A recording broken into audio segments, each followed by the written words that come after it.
buenas noches, bienvenidos una vez más, como todos los domingos, a Legítima Defensa Segunda Dosis.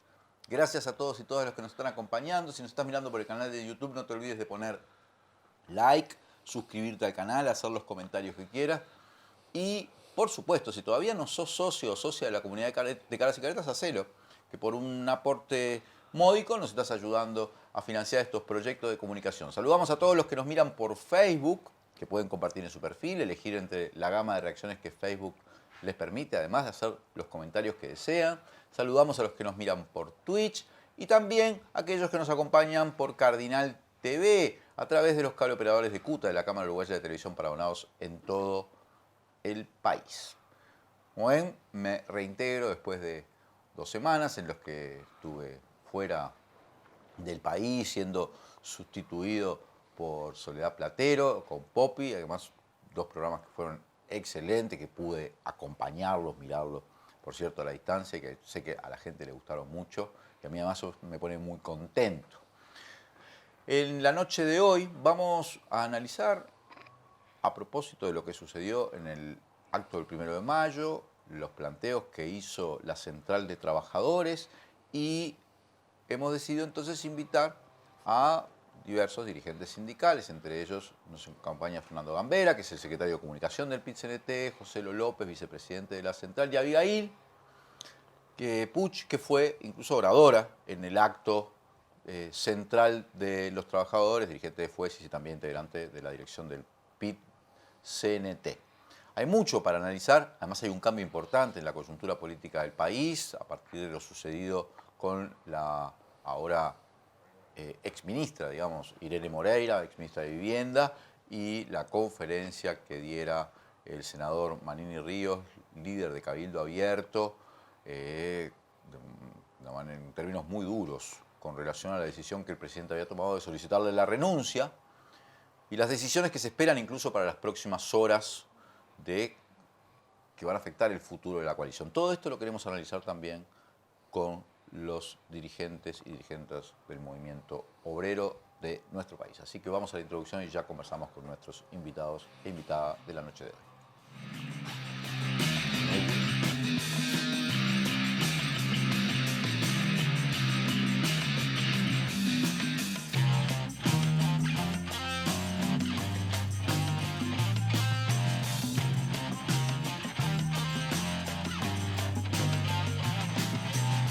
Volvemos con Legítima Defensa, Segunda Dosis. Gracias a todos y todas los que nos están acompañando. Buenas noches, Fernando Gambera, ¿cómo te va? Buenas noches. El agradecimiento por darnos la posibilidad de comunicarnos y, bueno, a la orden. Lo que no le di la posibilidad de comunicarse entre ustedes porque no le avisamos a cada uno que íbamos a invitar al otro. Una Entonces, buena estrategia. Llegás acá y estás como en una mesa representativa de la Central y no lo sabías. Es una buena estrategia. José Lo, ¿cómo te va? ¿Qué tal? Un gusto estar de nuevo por acá. Sí, la verdad que fue de sorpresa, digamos. Si hubiéramos sabido, capaz que ni veníamos. Pero bueno, ahora estamos acá, no No, tenemos se que me quedar. coordinan todo para hacerme un... ¿no? Porque... Nada, y Abigail, ¿cómo te va? Y todo bien, y en términos medios informales nos cocinaste. Cosa que ustedes deberían después plantearse severamente como autocrítica, ¿eh? Los cocinos periodistas a semejante dirigente sindical, ¿eh? Eso no queda bien en el currículum. Bueno, charlemos un poco, Abigail, empecemos contigo, sobre los planteos que hizo la Central de Trabajadores, que claramente, bueno, tiene una visión muy crítica de lo que se ha desarrollado en esta administración, sobre todo en los últimos años, ha cuestionado prácticamente desde el principio tanto la política económica como varias de las leyes más importantes, encabezó el referéndum de la ley de urgente consideración, la juntada de firmas en condiciones que ya hemos analizado muchas veces, pero que vale recordar que fueron históricas por su hostilidad, por sus circunstancias, casi, diría, excepcionales en el mundo, ¿no? Alcanzar un referéndum que además tiene esa exigencia de firmas en 25% del padrón en medio de una pandemia. Y después ese resultado, que si bien significó una derrota desde el punto de vista formal, desde el punto de vista legal, fue una distancia muy menor. Que incluso llevó el día del festejo que el propio Manini Ríos, en aquel video que se filtró, le dijera a Volonté, ¿no? O sea, acá se comete un error. Si es que se filtró. El que lo publicó en Twitter fui yo. Pero es verdad que fue un recorte de una filmación como que estaba haciendo el diario El País en la celebración, y justo estaba ese pedacito, ¿viste? Estaría esperando a alguien, Manini, que dijera, a ver, que corte. A mí me llegó por WhatsApp. Algún error se cometió ya, ¿no? Bueno, ahí, primero fue el Está video. sufriendo las consecuencias.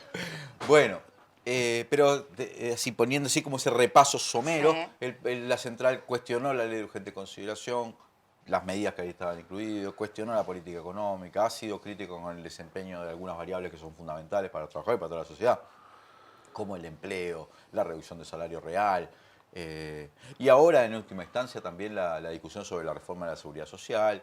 O sea, eso está claro. La central tiene un planteo que se da de bruces con el proyecto del modelo económico que promueve el gobierno, el modelo económico y también el modelo en términos de seguridad, en términos políticos general. Pero además la central avanza en proyectos de otro tipo, ¿no?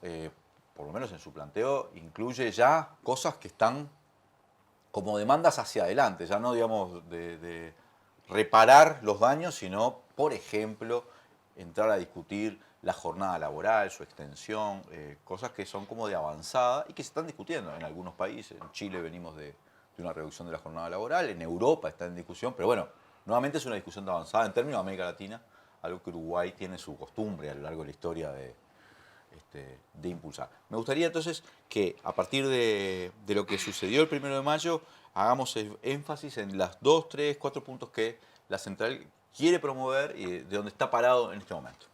Bueno, me parecía súper interesante cómo empezaste con respecto a todo el proceso que dimos durante la pandemia y cómo salimos de ese proceso.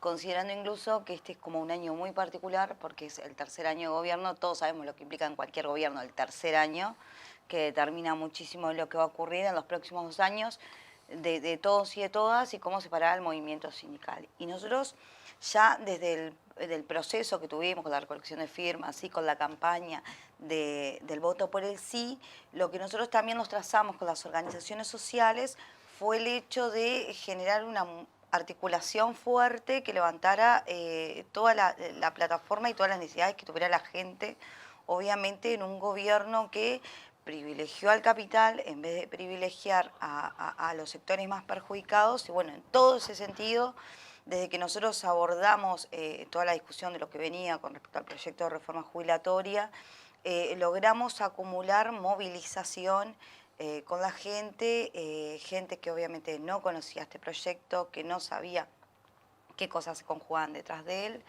Y bueno, y la gente empezó a acompañar y a enterarse y a darse más cuenta de muchísimas de las cosas que estaban discutiendo. Y bueno, y ahí creo que hubo un acierto que comenzó previo a la pandemia, que tiene que ver con la intersocial y fortalecer la intersocial y ese lazo que tenemos con las organizaciones históricas y con las nuevas. Y que también ya marcaba que este año para nosotros era sumamente importante porque tenemos la rendición de cuentas, tenemos la ronda de consejos de salario, donde también ahí entramos a negociar con 109 grupos en esta 10ª ronda de consejos de salario, con más de 500.000 de uruguayos y uruguayas ganando menos de 25.000 pesos. Con pérdida salarial que ronda entre el 2,6 y el 4,1, si no es más, en algunos sectores. Y con sectores que obviamente sufrieron un impacto tremendo de lo que fue la pandemia, pero que aún incluso parándonos un año después no se han recuperado. Y bueno, y en todo este escenario llegamos como con ejes grandes, ¿no? Consejo Salario, lo que fue el tema del proyecto de reforma de seguridad social, lo que va a ser el tema de rendición de cuentas. También para nosotros es un hecho sumamente importante lo que estamos trazando con las organizaciones que tienen que ver con esa gran plataforma que queremos establecer y ese gran programa a través de la construcción del Congreso del Pueblo. Y me parece que esas son como cosas muy importantes que estuvieron en la tribuna del 1 de mayo, en esos más de 40 actos que se desarrollaron en todo el país, que tuvieron muchísima y muy buena participación, y que creo que el gobierno tomó nota, hay que ver cómo se para, pero obviamente frente a algunos planteos ya sabemos que son contrarios a lo que plantea el movimiento sindical. El caso de eso, por ejemplo, es la reducción de la jornada laboral. Caso de eso también es el tema que nosotros planteamos de que estamos en un Uruguay más desigual. Si el 22% de los niños menores de 6 años están en la pobreza, estamos en un país que está siendo desigual. Y si en realidad incluso, por más de que sean porcentajes, en realidad aumenta unas décimas el desempleo, si hay un desempleo mayor en el interior, también empiezan a generarse determinados hechos que no suponen que Uruguay esté avanzando, sino que más bien estamos en un momento donde hay que darle respuestas a la gente. Fernando, porque me interesa detenerme en un detalle económico, que estabas hablando del Uruguay más desigual, AEU, en ese caso tu sindicato de base, ya ha mencionado y ha hecho estudios con respecto a esto, pero recuerdo declaraciones de hace muy poquito de, por ejemplo, Bruno Giometti, en fin, economistas ligados al Cuesta Duarte, pero otros economistas también diciendo, bueno, creció tanto la economía, bajó tanto la masa salarial, o sea que hubo una transferencia, creo que como de $1.000 millones del trabajo al capital. Porque te pregunto justo a vos, porque vos, me acuerdo cuando AEU hizo todo el informe de cómo están creciendo las cuentas bancarias, en un momento en que el Uruguay se empobrecía, ¿no? Y las transferencias al exterior. Este fenómeno que estuvo muy presente en la pandemia, ¿ha seguido así? ¿Se ha seguido agravando? ¿Cómo lo están observando? Porque ahí los bancos tienen como una mirada como muy de privilegio de los movimientos de estos grandes capitales, ¿no? Sí, la respuesta es sin lugar a duda. Y es más, estuvo en parte de los discursos y en el hilo argumental de los discursos del 1 de mayo, de los tres. Porque el fenómeno es global.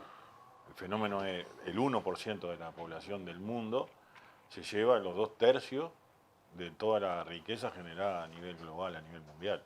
El Uruguay no es una isla en ese sentido y aquí los negocios con más fuerza de rentabilidad y mayor participación en el PBI, que tienen exoneraciones además, son los que generaron ese crecimiento en las cuentas bancarias y que de alguna manera muestran a un Uruguay con una distribución de la riqueza empeorada. En esto no hay duda, y incluso se dieron las cifras en los discursos. Yo trato de no aburrir con las cifras, sino con lo conceptual. O sea, hay más riqueza acumulada en una porción de la población cada vez más chica. Y esto es muy grave a la hora de justificar las bases democráticas de cualquier sociedad. Y es cuando después empiezan a horrorizarse por las situaciones de explosiones sociales. Bueno, lo que pasa es que hay un momento en que la gente no tolera más esto. Y lo acaba de decir ahí, hay medio millón de uruguayos ganando por debajo de 25.000 pesos y sin embargo las cuentas que tenían ya más de $250.000 son las que más crecieron. No es que hubo un ahorro colectivo, generalizado, de la población en función de que había menos actividad en el país, no. Es que creció quien más tenía. Yo esto lo uno con una cuestión generacional. Este 1 de mayo tenía un condimento para todos, pero en particular para la generación del 83 a la que pertenezco, que eran 40 años redondos del 1 de mayo del 83, que era el bautismo en la calle de todos nosotros, ¿no? Con muy jóvenes. Yo, bueno, era estudiante, ni siquiera estaba en el PIT en aquel momento. Y esto lo destaco porque me parece que también hubo un hilo conductor en los discursos, en los tres discursos, que tienen que ver con la calidad de la democracia y con la defensa de la democracia por parte de los trabajadores, habiendo aprendido de que cuando hay retrocesos democráticos, los más débiles, que somos los trabajadores, somos los que más pagamos. Y creo que estuvo muy bien que en todo el hilo argumental, en los discursos de este 1 de mayo, se destacara que hay un problema de riesgo con respecto a las democracias a nivel global y Uruguay en eso no está exento. Es más, de acuerdo al informe, aprovecho para saludar atrasado, pero fue el Día Internacional de la Libertad de Expresión y demás, la semana pasada. En ese mismo día salió un informe en el que Uruguay vuelve a caer en cuanto a la libertad de expresión, o lo que quiere decir es que hay mucho más presión sobre los periodistas en el Uruguay que lo que había antes, y eso va en detrimento de la democracia. El hecho de que se apruebe, además de la LUC, que en definitiva la LUC ya hay una buena parte que ni siquiera la han aplicado y hay algunas partes que hasta la están modificando porque terminaron asumiendo de que era un disparate, ¿no? Caso lo de las mujeres que entran a la cárcel con droga, están volviendo a legislar. Pero aprueban una reforma jubilatoria la semana antes del 1 de mayo, que entre otras cosas, lo peor que tiene es que no se discute nada sobre su financiación. Entonces, lo único que hace es ir sobre la misma línea y aumentar esa desigualdad a la que vos me preguntabas. Porque ¿quién es el mayor ganador de toda esa reforma jubilatoria? El sistema financiero, que es el dueño de la AFAP. Y es el que sigue acumulando, le aumentan el universo que abarca, le aumentan las ganancias que va a tener. El sistema financiero termina siempre siendo el más beneficiado en una política en donde, bueno, se ha dicho que se favorece a los maya oro, el sistema financiero es el maya oro de los maya oro. Entonces, yo creo que hay que poner un énfasis en esa preocupación. Tenemos que tener la capacidad de encontrar una forma de comunicación que penetre en nuestro pueblo, y eso capaz que lo abordaremos en bloques posteriores, pero en encontrar instancias de encuentro y de cercanía y de empatía con todos los sectores de nuestro pueblo para hacer entender que hay riesgos hacia la democracia que se van instalando por la gestión y por las leyes que aprueban esta coalición de gobierno. La mal llamada ley de tenencia compartida, toda una serie de retrocesos sobre la agenda de derechos que van haciendo que sea una peor calidad de democracia. Y eso lo termina pagando la gente que más débil es, ¿no? Entonces, me parece que tenemos ese desafío, además de las luchas que nos van a tener ocupados, que ya la empezó a detallar Abigail, que la seguiremos hablando. Hay que tener una capacidad de comunicación que convenza que nos tenemos que juntar para discutir una nueva sociedad, una sociedad mejor, porque el riesgo está, ¿no? Y yo creo que eso estuvo bien también que fuera un hilo conductor de los discursos del 1 de mayo. José, considerando la gravedad, por lo menos la que manifiesta el PIT-CNT que tiene esta reforma jubilatoria, o alguna de las iniciativas que se han aprobado en el Parlamento, alguna de las políticas llevadas adelante, incluso esta denuncia o este señalamiento del problema de la calidad democrática o su deterioro, ¿no te parece que faltó movimiento? No sé, movilización. Bueno, es una buena pregunta. Porque viste en Francia, ¿no? En Francia aprendieron por... Sí, porque se compara, ¿no? con lo que está pasando. Por el tema, ¿no? Es el mismo tema, de algún modo. Sí. Nosotros fuimos construyendo un plan de acción que me parece que fue muy adecuado para la etapa que estábamos definiendo. Porque el objetivo nuestro era intentar de que no se llegara a votar esto en el Parlamento concretamente. Y a partir de allí se diseñó un plan de acción que tuvo varias instancias de movilización, las cuales todas fueron muy contundentes, ¿no? Incluyendo el paro general. Y que tuvo su corolario con el paro general, que en el marco de un ya definido paro del transporte y de algunos otros sindicatos, el PIT-CNT, después de un debate importante que se dio, porque en principio se pensaba otra medida, otra característica de la medida, se terminó resolviendo el paro y la discusión pasaba porque lo que queríamos era que hubiera una movilización contundente. Entonces, con un paro de transporte, con un paro general de 24 horas, mover un número importante de personas para, de alguna manera, demostrar el descontento, se podía hacer difícil y, sin embargo, se pudieron hacer las cosas de una manera muy efectiva. Porque el paro fue muy grande y sobre todo porque la movilización fue realmente contundente, digamos, en ese sentido. Por lo tanto, yo creo que el plan de acción definido por el PIT-CNT, que fue muy discutido porque también habían otras propuestas que bueno, se quedaron por el camino y en función de las mayorías que se fueron construyendo, se fue diseñando todo este plan de acción, que fue un plan de acción que acumuló, yo creo que acumuló, y bueno, ahora hay que ver cómo seguimos, ¿no? Porque, bueno, viene toda una segunda etapa que se engancha con todo lo que planteó Abigail hace un ratito, ¿no?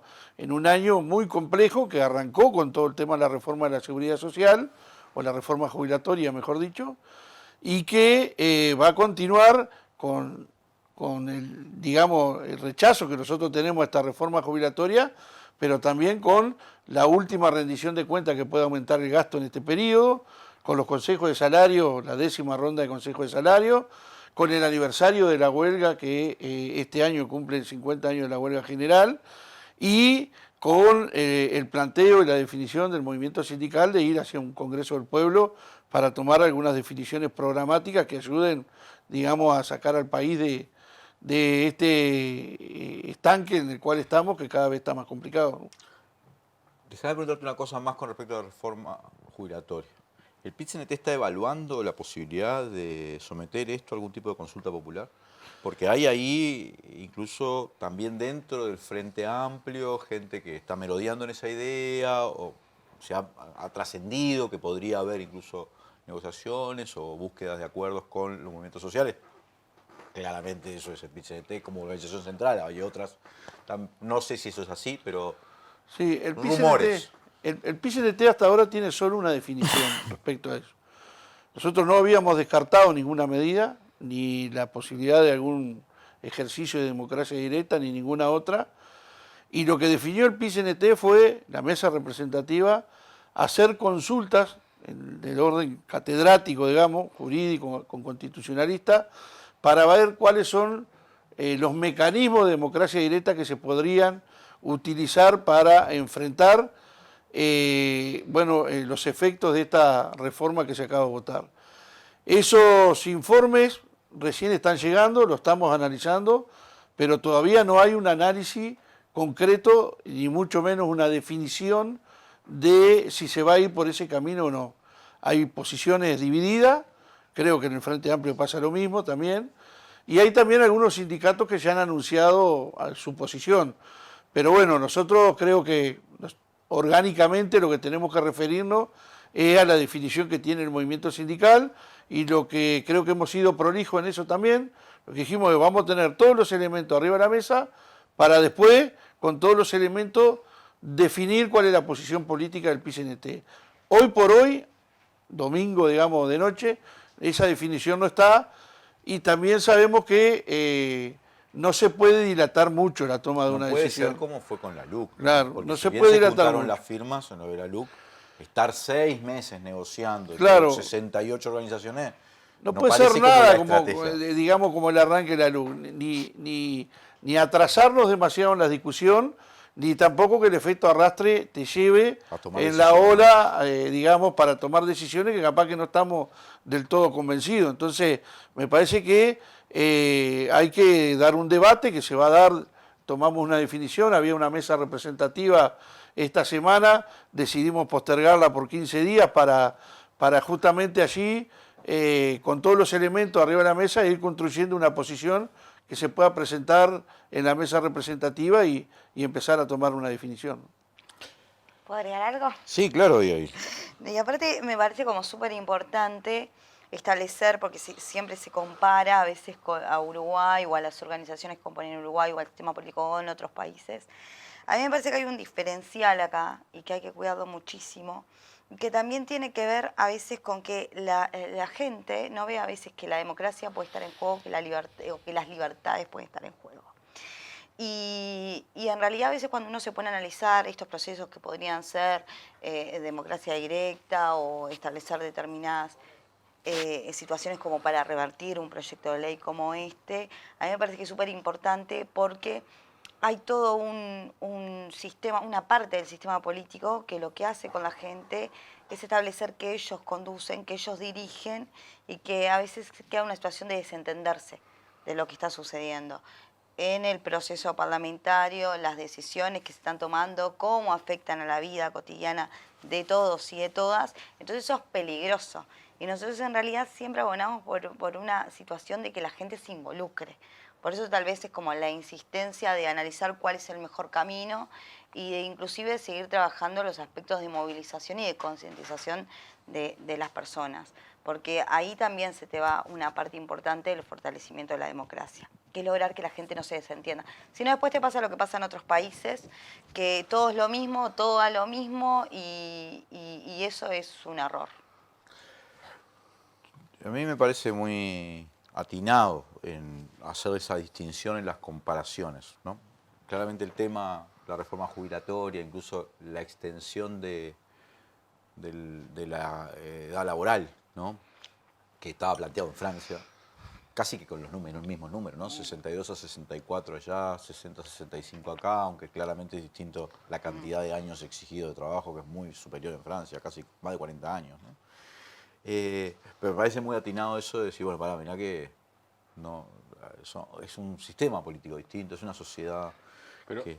perdona, pero los informes internacionales y lo que se ve en los medios, grandes medios, no hacen hincapié en una cosa que para mí como dirigente sindical es particularmente importante en la movilización en Francia. Este 1 de mayo, después de muchas décadas, fue un único acto de las 8 centrales sindicales juntas todas a la vez. Demostración palmaria de que cuando tenés una cosa muy grande enfrente por la que luchar, se encuentran la unidad necesaria para dar esa pelea, ¿no? Y eso, obvio que no lo van a destacar, pero lo quiero destacar yo. Para mí no es un hecho menor. Después está la periferia del problema, ¿no? Si hubo un policía atacado, si se quemaron alguna cosa. Sí, está bien, esas son cuestiones que suceden en más de una movilización en el mundo. Pero a mí me interesa destacar esto por el lado que iba Abigail. Esa unidad es la que genera conciencia frente a un problema grave que nos conmueve a todos, ¿no? Aquí no solo nos quieren hacer trabajar más, nos quieren hacer trabajar más por menos. Este es lo peor de esta reforma jubilatoria. Nos quieren hacer trabajar más para cobrar menos. ¿Por qué? Porque somos los únicos que financiamos el problema. Entonces, porque si te dijeran, te quedás algún año más, pero te beneficiás en una mejor liquidación, capaz que resolvés vos con tu cuenta y en tu casa quedarte a trabajar. ¿Sabes lo que pasa, Fernando? ¿Por qué hago la pregunta? Insisto, porque es una pregunta que la gente se hace. Nosotros, cada programa, viste que están los chats, la gente pregunta cosas, dice, la gente opina, ¿no? Sí. Ahora mismo están opinando en los chats, ¿no? Y está muy bien. Y la gente dice, loco, tenemos la central unitaria, si querés, el movimiento sindical más clasista y unido de América Latina. Capaz que para algunos suena una exageración, pero no lo es. Hay que recorrer y vamos a ver, ¿no? Que tiene una enorme cantidad de afiliados, con una capacidad de movilización que es indiscutible, capacidad de hacer paros generales, capacidad de cosas que otros lados es imposible, ¿no? Impensable. Hay una izquierda unida en Uruguay, razonablemente, en relación con otros países donde están atomizados, ¿no? Viene un proyecto de esta naturaleza donde además hay una amplia porción de la sociedad, incluyendo gente que no es de izquierda, ni se siente identificado con el movimiento sindical, ni con el movimiento social, que está en contra, e igual no se establece una resistencia con ese nivel de movilización que uno diría capaz de... Y entonces es una pregunta, porque la gente dice, estamos durmiendo la siesta. Yo digo, no, es una imposibilidad o es una estrategia, o cuál es la estrategia. No, pero Abigail, la dejo ahí. ¿Sí? Abigail hacía un planteo que me parece que es, que yo lo reafirmo, porque también hay que tener en cuenta una cosa, si uno sale a recorrer el país, este tema de la reforma jubilatoria no está tan instalado en la gente. Entonces vos tenés que generar las condiciones para generar la movilización. Es que hace unos meses atrás nosotros medimos y informábamos en el secretariado, y la medición de, por ejemplo, de cruzando los nudos de las redes y opinión pública y demás, y te daba, no medía, un 1%, pero es deliberado además. Estamos en el marco de, algunos le llaman cerco mediático, llamarle H. Estamos en el medio de una estrategia de comunicación en este país en donde se habla de lo que algunos determinan. Fernando, vamos a un corte y seguimos a propósito de esto porque me parece que nos da pie para el segundo bloque de Legítima Segunda Dosis. Sigan poniendo like, acompáñenos con los likes, con comentarios y suscribiéndose al canal de Caras y Caretas TV, por lo menos en YouTube, los que puedan hacerlo. Vamos a un corte y enseguida volvemos. Te prometieron una educación modelo, pero precarizaron los contenidos y eliminaron las asistencias y la repetición. Te mintieron. No es transformación, es ajuste. Que no te recorten el futuro. FENAPES. A veces estamos muy en la chiquita. Y si no, mira. Sí, ponele choclo, picles, ¿te gustan? Dale, ponele todo. Total es gratis. Estamos tan en la chiquita que barremos cualquier tipo de límite. ¡Epa! ¡Qué boquita! ¿Eh? Pero, aunque parezca que hasta los más chiquitos están en la chiquita, solo parece. Tomá, pateala, campeón. Porque los uruguayos somos grandes. De corazón, no estés en la chiquita. Pensá en macro. Cuanto más compras, menos pagás. Macromercado es negocio. La reforma de la seguridad social que propone el gobierno va en contra de los intereses de los trabajadores y trabajadoras. Aumentar la edad, bajar las jubilaciones y privatizar. El verdadero problema del sistema es la asistencia a la caja militar y el fracaso de la SAFAP. Esta reforma no es técnica, es ideológica. Trabajadores y trabajadoras del Estado en defensa de tus derechos y del trabajo, decimos no a esta reforma.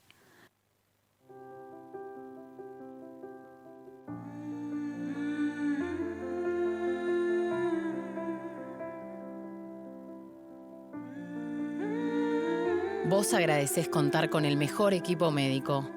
Nosotros te agradecemos por elegirnos, brindándote cada vez más atención humana, innovación y beneficios. Afiliate por el 1444 o en casmu.com.uy. Casmu, estamos para cuidarte. Durante la dictadura y el terrorismo de Estado, el penal de Punta de Rieles fue un campo de concentración para presas políticas de todo el país. Gracias a la solidaridad y al abrazo fraterno, resistimos y sobrevivimos. A los 50 años homenajeamos a las compañeras que ya no están y exigimos saber dónde están nuestras detenidas desaparecidas. Crisol, Asociación de Expresas y de Expresos Políticos del Uruguay.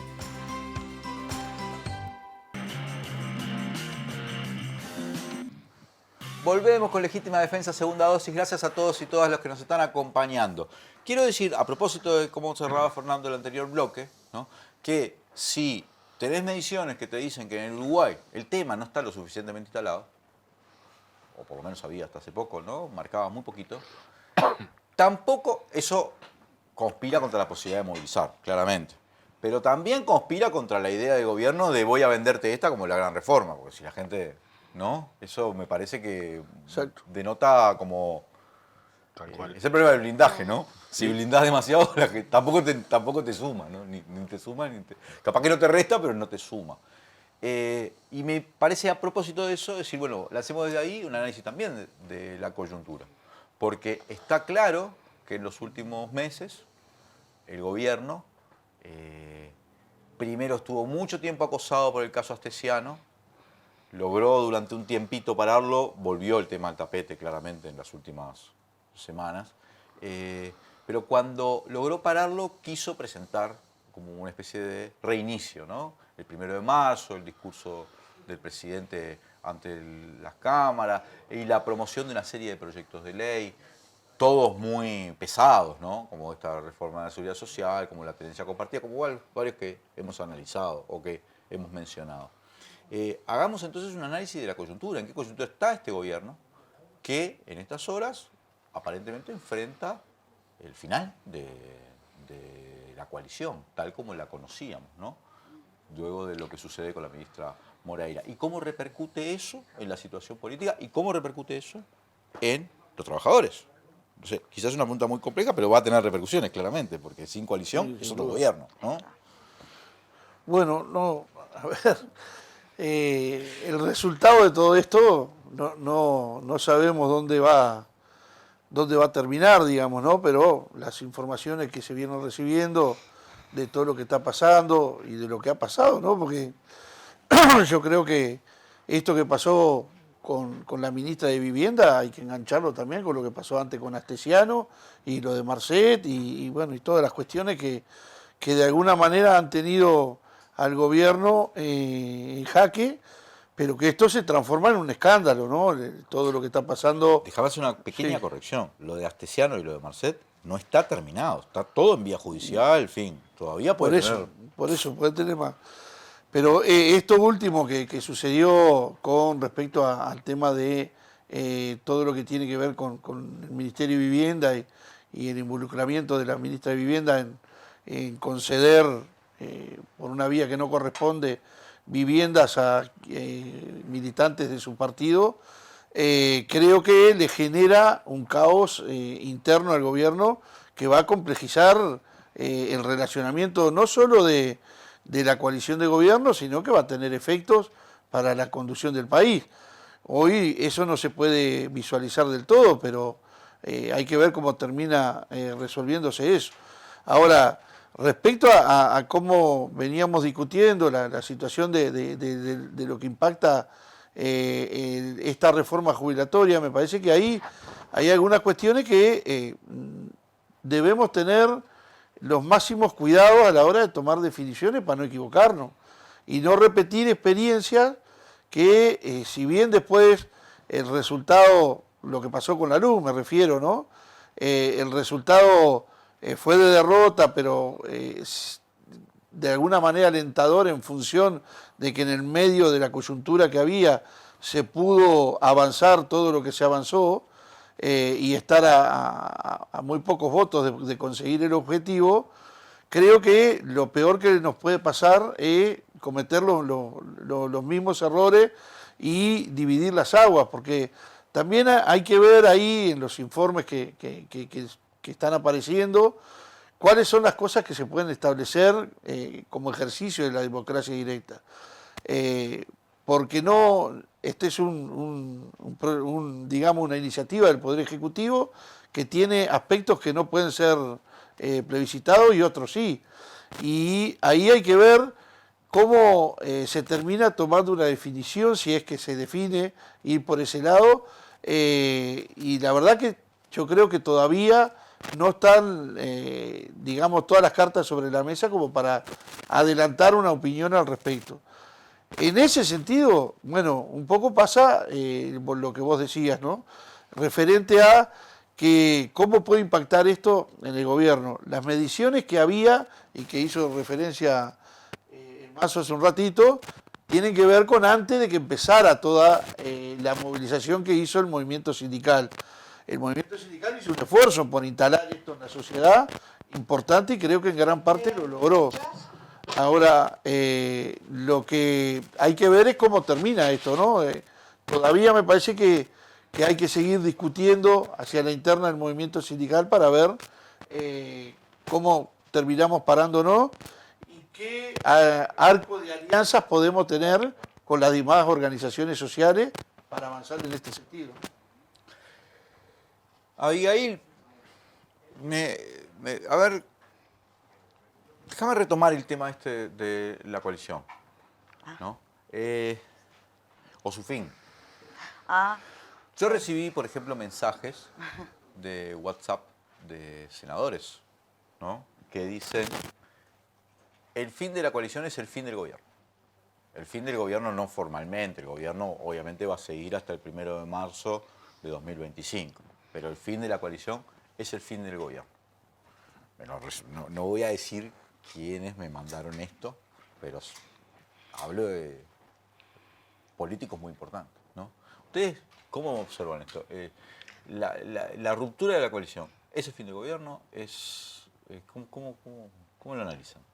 Bueno, es una... No lo has podido analizar todavía, pero vamos a hacer un boceto. Hoy justo estábamos hablando con algunos compañeros y hablábamos cómo de a poco se instaló este tema de la alternancia, ¿no?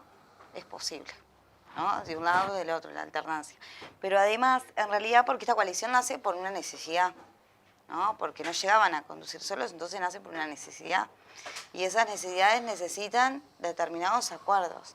Y con el panorama que tenemos hoy, con todas las discusiones que se han dado en el último tiempo, con todo lo que pasó con el proyecto de reforma jubilatoria, con todo lo que pasó en el tema del Ministerio de Vivienda, con todo lo que pasó en el caso Astesiano, creo que hay acuerdos que se empiezan a ver afectados y que se rompa la coalición obviamente es un signo importante hacia la afuera. Yo creo que en Uruguay a nosotros nos pasó con este cambio de época también de que hay cierto porcentaje de la población que tal vez no se moviliza, que tal vez no se involucra tanto de forma como más visible, pero que está como muy atenta de forma silenciosa y es inclusive ese sector de la población que te puede definir una elección, para un lado y para el otro, ¿no? Como pasó en el proceso eleccionario pasado. Y yo no estoy muy convencida de que todos los hechos que están ocurriendo, la gente los esté, o sea, creo que hay cierta parte de la población que necesita, capaz que en una de esas, más materialización de sucesos como este para realmente decir, no, hasta acá todo lo que prometieron no, y después creo que hay cierta parte de la población que se está manifestando como muy molesta, porque quienes venían a hacer todo bien realmente han empezado a mostrar cuáles son sus reales intenciones en la conducción del país. Fernando, porque quiero hacer una pregunta también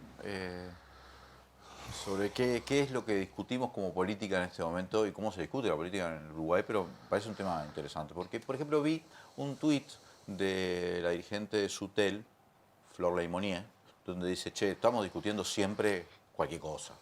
Está bien, no hay forma de evitarlo, pero hay que ser consciente de que estamos discutiendo cualquier cosa. Estamos discutiendo si un senador es pederasta, estamos discutiendo si una ministra le regala una vivienda a una amiga, una correligionaria, estamos discutiendo si le dieron un pasaporte a un narco, estamos discutiendo... Todos son discusiones que son reales, ¿no? Y que son escándalos. Pero está claro que eso no es discutir, o sea, no es que no haga la política, pero no es lo que uno dice, estoy discutiendo modelo de país, proyecto de país, es una cosa que... Las circunstancias nos han llevado a eso porque esos hechos han pasado, no se pueden obviar, ¿no? Pero es bravo llevar adelante una discusión así, ¿no? Por lo menos en términos clásicos, ¿no? Que da como una pauperización de lo político, ¿no? No sé si eso lo ven o soy solo más que lo miro. Eso es parte de la alerta que yo decía sobre la democracia, ¿no? Si el sistema se deteriora y si hay descreimiento sobre, bueno, esto que decía Abigail hace un rato, ¿no? En sociedades que se convencen todos de que se vayan todos, o aparecen fenómenos que dicen que vienen a subvertir todo lo que es el sistema político y en realidad son más de lo mismo, encaramados en las ultraderechas, que la gente cree que le vende certeza, enfrentado a lo que son las contradicciones de los movimientos populares, pero resulta que las certezas son restricción de derechos y mano dura contra los más débiles, ¿no? Yo, en esto lo primero, el movimiento sindical no tiene el rol de la oposición en el país. Eso lo tienen que hacer quienes son los partidos de oposición. El movimiento sindical, en todo caso, lo que tiene como rol fundamental es traccionar para que los cambios sean en favor de la gente. Y en favor de los trabajadores decimos muchas veces, pero todos sabemos que nosotros nos movemos incluso por los cuentapropistas, por el pequeño comerciante que su aporte a la seguridad social, por ejemplo, representa muchísimo más que lo que le representa a una gran superficie o a un banco o a lo que sea. Sus ganancias son esto, una pulga al lado de las ganancias de esas multinacionales que más de una vez no se hacen cargo de nada en nuestros países.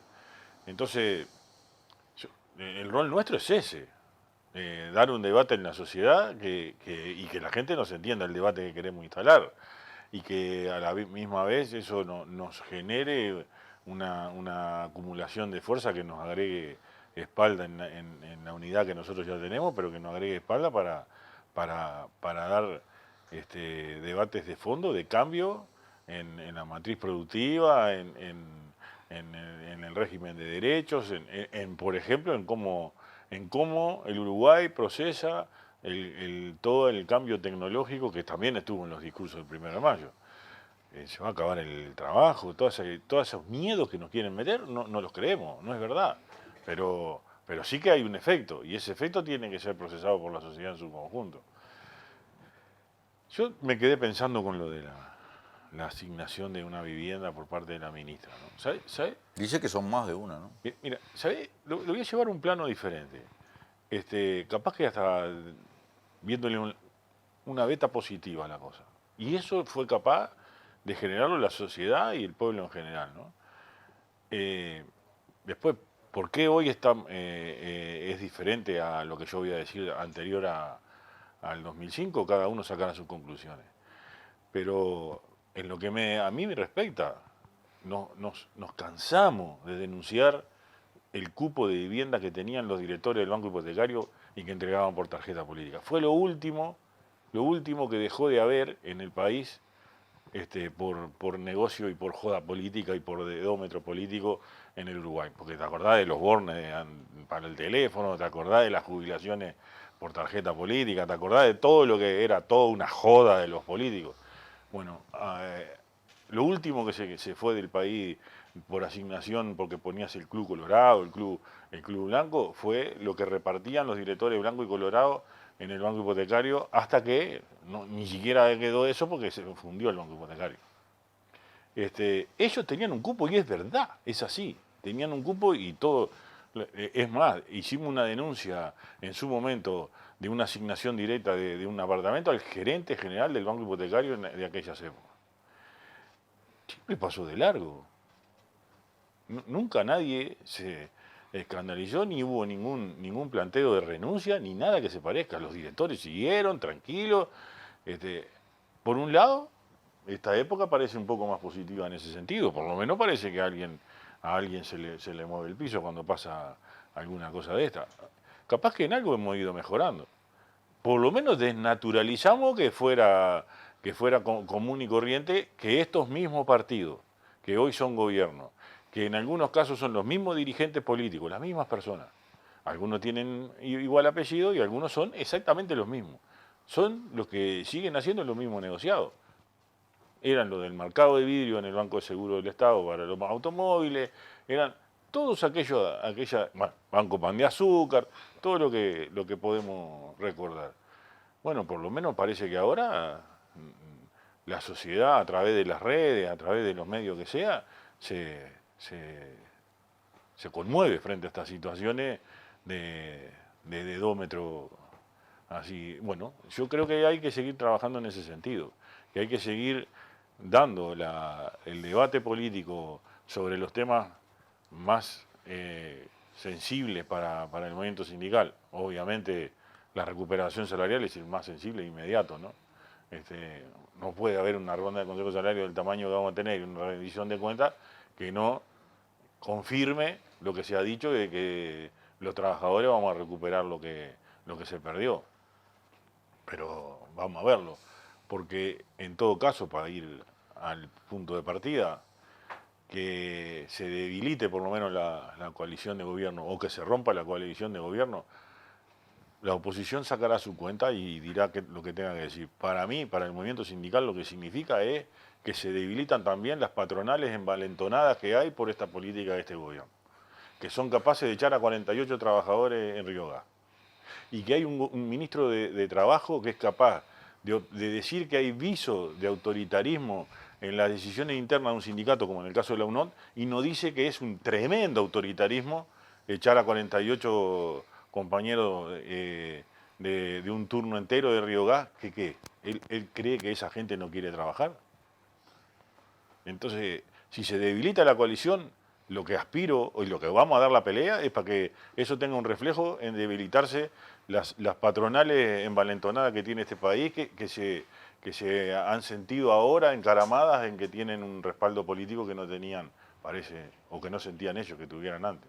Me interesa cerrar en el bloque José, lo haciendo ya como vicepresidente de la Central. Vos estás muy al tanto de todo este tipo de cosas, no solo lo que pasa con los trabajadores de Río Gas, sino con un conjunto enorme, vasto de denuncias que ha habido de sectores de persecución sindical, de persecución de compañeros, no solo a nivel obrero, también a nivel estudiantil. Veamos lo que sucedió en las últimas semanas en el IABA. Esto ha sido algo que se ha denunciado bueno, arranca con el gobierno ya con la suspensión de casi la primera semana o segunda del gobierno de los docentes en San José, pero ha seguido denunciado en todos lados. Este tema, esta suerte de persecución o políticas antisindicales, amenazas o escaramuzas como merodeo de la idea represiva, desalojos, cosas. ¿Les preocupa para la próxima negociación de la ronda de salario, para lo que se puede venir? Porque se ha anunciado que este año puede ser uno de los más conflictivos de este periodo, ¿no? Primero porque la pandemia al principio limitó mucho, pero además porque se viene la última rendición de cuentas del periodo, ¿no? Y después hay... Sí, lo ato con la pregunta al principio de si se termina la coalición de gobierno o no, o si se termina el gobierno con la ruptura de la coalición de gobierno. Este gobierno ha dado muestras que cuando se ve acorralado huye hacia adelante y avasalla, ¿no? En muchas cosas, todas estas expresiones que vos enumeraste son cuestiones que han demostrado de que el gobierno cuando se siente acorralado sale para adelante, y trata de utilizar todos los medios que tiene para conseguir los objetivos que se plantean. Entonces, en ese marco, esta ruptura, si es que se termina de concretar, hay que verlo, de Cabildo con la coalición de gobierno, yo no sé si cambia demasiado el escenario, porque Cabildo tenía una forma de negociar con el gobierno que era diferente a los de los otros partidos de la coalición. Pero tiene 300.000 cargos. Bueno, tiene 300.000 cargos, por eso yo lo que no sé es si se va a concretar la ruptura para que Cabildo salga totalmente del gobierno, y si eso sucede, no sé después cómo van a ser las negociaciones hacia la interna para conseguir los votos en el Parlamento para las leyes que quiera sacar el gobierno. Porque lo que ha hecho Cabildo ahora, siempre cuando hay alguna ley de estas que genera debate, se para desde otro lugar y trata de sacar su partido, digamos, ¿no? Esto ha pasado en diferentes ocasiones, inclusive ahora en la reforma jubilatoria con el tema de los presos por lesa humanidad, ¿no? Entonces, yo creo que,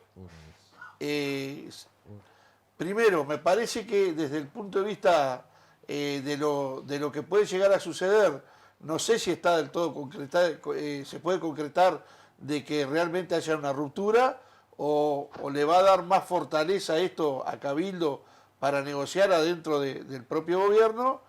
Y bueno, eso es un tema que me preocupa. Y lo otro es que, por supuesto, nosotros no somos la oposición y eso lo evaluará la oposición, pero sería un grave error pensar de que se terminó este gobierno, ¿no? Porque ahí me parece que es darle campo fértil para que avance en estas cuestiones. Por lo tanto, yo creo que sí, tenemos mucha preocupación. Vamos a entrar en una etapa de avance de los conflictos por estas dos situaciones que se conjugan en el mismo momento y en esta época del año, que es por un lado la última rendición de cuentas que tiene la posibilidad de aumentar el gasto, más allá que hay dos sectores que desde el punto de vista salarial tenemos convenio firmado, en realidad hay una cantidad de cosas que dependen de la rendición de cuentas que van a generar efervescencia y seguramente la ronda de consejo de salario, que ¿cuántos grupos son? Dijiste eran 109. Bueno, más de 100 grupos que claramente van a tener a todo el mundo movilizado. Entonces, hay que ver cómo se para el gobierno y si huye para adelante, si no terminamos en una situación que puede ser de enfrentamiento duro, ¿no? Vamos a ir ahora a un corte y en el último bloque de Legítima Defensa Segunda Dosis analizamos un poquito el hacia adelante del movimiento obrero con las cosas que el movimiento obrero tiene previstas, además, por cierto. Vamos a un corte y enseguida volvemos con más Legítima Defensa Segunda Dosis. A veces estamos muy en la chiquita. Y si no, mira. Sí, ponele choclo, picles, ¿te gustan? Dale, ponele todo. Total es gratis. Estamos tan en la chiquita que barremos cualquier tipo de límite. ¡Epa! ¡Qué boquita! ¿Eh? Pero Aunque parezca que hasta los más chiquitos están en la chiquita, solo parece. Tomá, pateala, campeón. Porque los uruguayos somos grandes. De corazón, no estés en la chiquita. Pensá en macro. Cuanto más compras, menos pagás. Macromercado es negocio. Te prometieron una educación modelo, pero recortaron cientos de grupos y miles de horas docente. Te mintieron. No es transformación, es ajuste. Que no te recorten el futuro. FENAPES.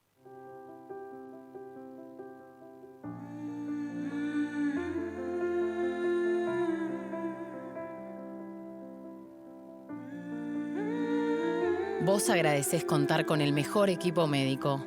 Nosotros te agradecemos por elegirnos, brindándote cada vez más atención humana, innovación y beneficios. Afiliate por el 1444 o en casmu.com.uy. Casmu, estamos para cuidarte. La reforma de la seguridad social que propone el gobierno va en contra de los intereses de los trabajadores y trabajadoras. Aumentar la edad, bajar las jubilaciones y privatizar. El verdadero problema del sistema es la asistencia a la caja militar y el fracaso de la SAFAP. Esta reforma no es técnica, es ideológica. Trabajadores y trabajadoras del Estado en defensa de tus derechos y del trabajo, decimos no a esta reforma. Firma Digital Habitat es una plataforma para que todos los usuarios puedan subir, firmar y enviar documentos con la misma validez que la firma presencial, garantizando que todos son quienes dicen ser. Solicitala sin costo en nuestra web e identificate por única vez en cualquiera de nuestros locales para poder firmar desde donde estés. En Habitat, hoy más que nunca, te hacemos la vida más fácil. ¿Quiénes son ustedes? Espantosas criaturas. ¡Son brujas, Macbeth! ¡Sigamos nuestro camino! Este no es nuestro camino, sino nuestro escenario, caballero.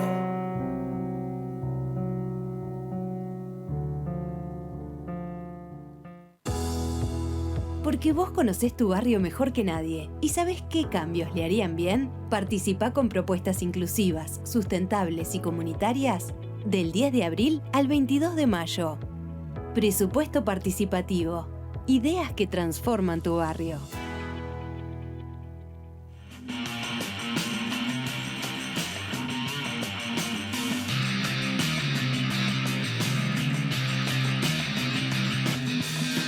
Volvemos con Legítima Defensa, segunda dosis. Gracias a todos y todas las que nos están acompañando. ¿Saben que cuando fuimos al corte, Abigail me dijo, no, porque los que generan conflictividad... Bueno, ¿quiénes son los que generan conflictividad? Se enoja conmigo, Abigail, pero ella es vehemente. Qué buena oradora que resultó.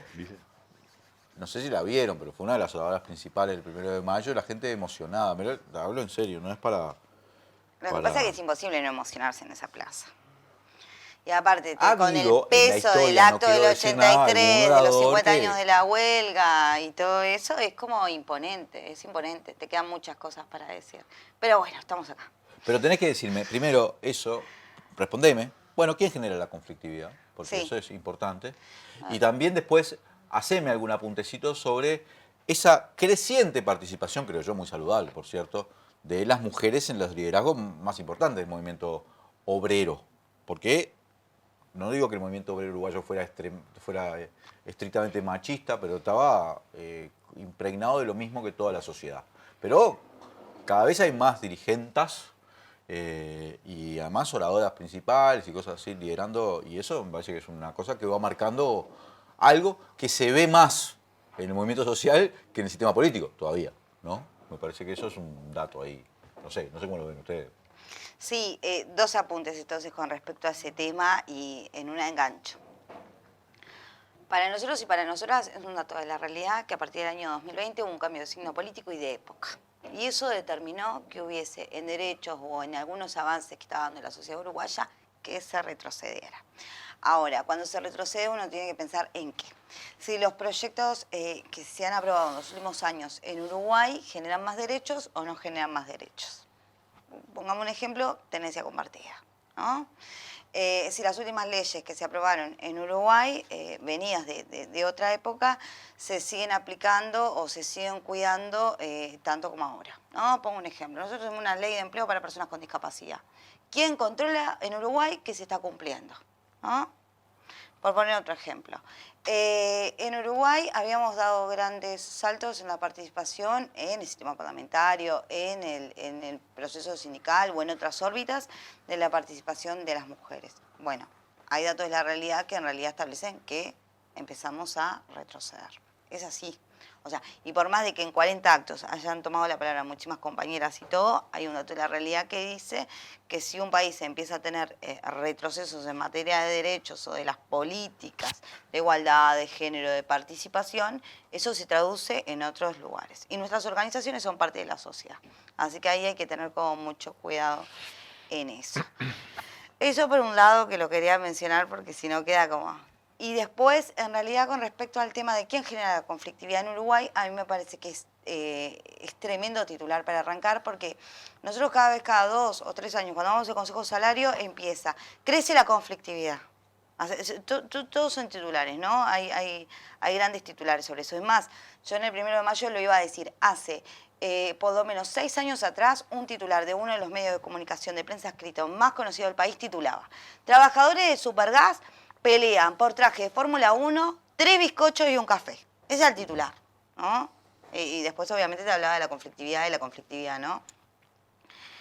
Ahora, jamás voy a encontrar un medio de comunicación como ese titular que los trabajadores de Supergas, los que están en conflicto ahora, ¿no? Los trabajadores de Acodique, estuvieron dispuestos a rechazar la productividad para que sus compañeros no perdieran su trabajo.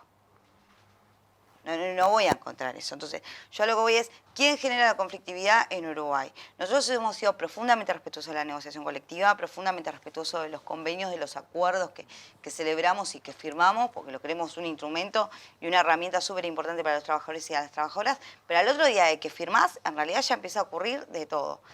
Y yo lo planteaba el otro día con un colega tuyo porque vos, o sea, cuando decís quién genera la conflictividad, pestañaste y tenés 70 despidos en el Supergas, ¿no? Una empresa que despide 48 y otra empresa que despide 26.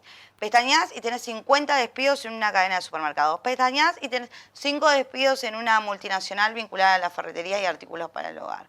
Y así sucesivamente. Entonces se va minando el ambiente y además, o sea, también quién genera la conflictividad en un país, insisto, donde nos tendría que alarmar que hay tanta gente ganando lo que ganan, que hay tantos empresarios y empresarias erogando dineros y millones hacia afuera y en realidad muchísimas de las necesidades de esa población no están cubiertas.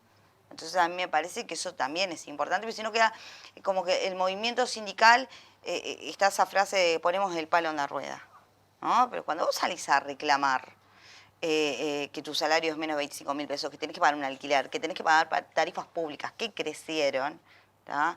Y que inclusive hay recursos o cosas que se destinan a través de la rendición de cuentas que no cubren las necesidades, ni siquiera de tu gente o necesidades comunes que tenemos, es realmente una situación muy compleja. Yo creo que esta ronda de consejos de salario nosotros nos va a encontrar profundamente movilizados, sobre todo porque hay puntos muy sensibles y muy organizados que salen a pelear por sus derechos, por sus beneficios que ya tienen firmados también, que hay muchísimos que son sumamente importantes, y también por la recuperación salarial y por la pérdida. No pueden seguir diciendo, ¿tá?, si el país creció, que nuestros salarios no van a crecer. Ahí ya de plano eso es alarmante. Y hay un elemento, si me permitís, sí, claro, José, en esto último que decía Abigail, que para mí también va a generar más conflicto, que no se tuvo en cuenta a la hora de avanzar con esta ley, la modificación de la negociación colectiva. Porque con la pérdida de la ultraactividad, los beneficios que vos tenías los tenés que pelear desde cero.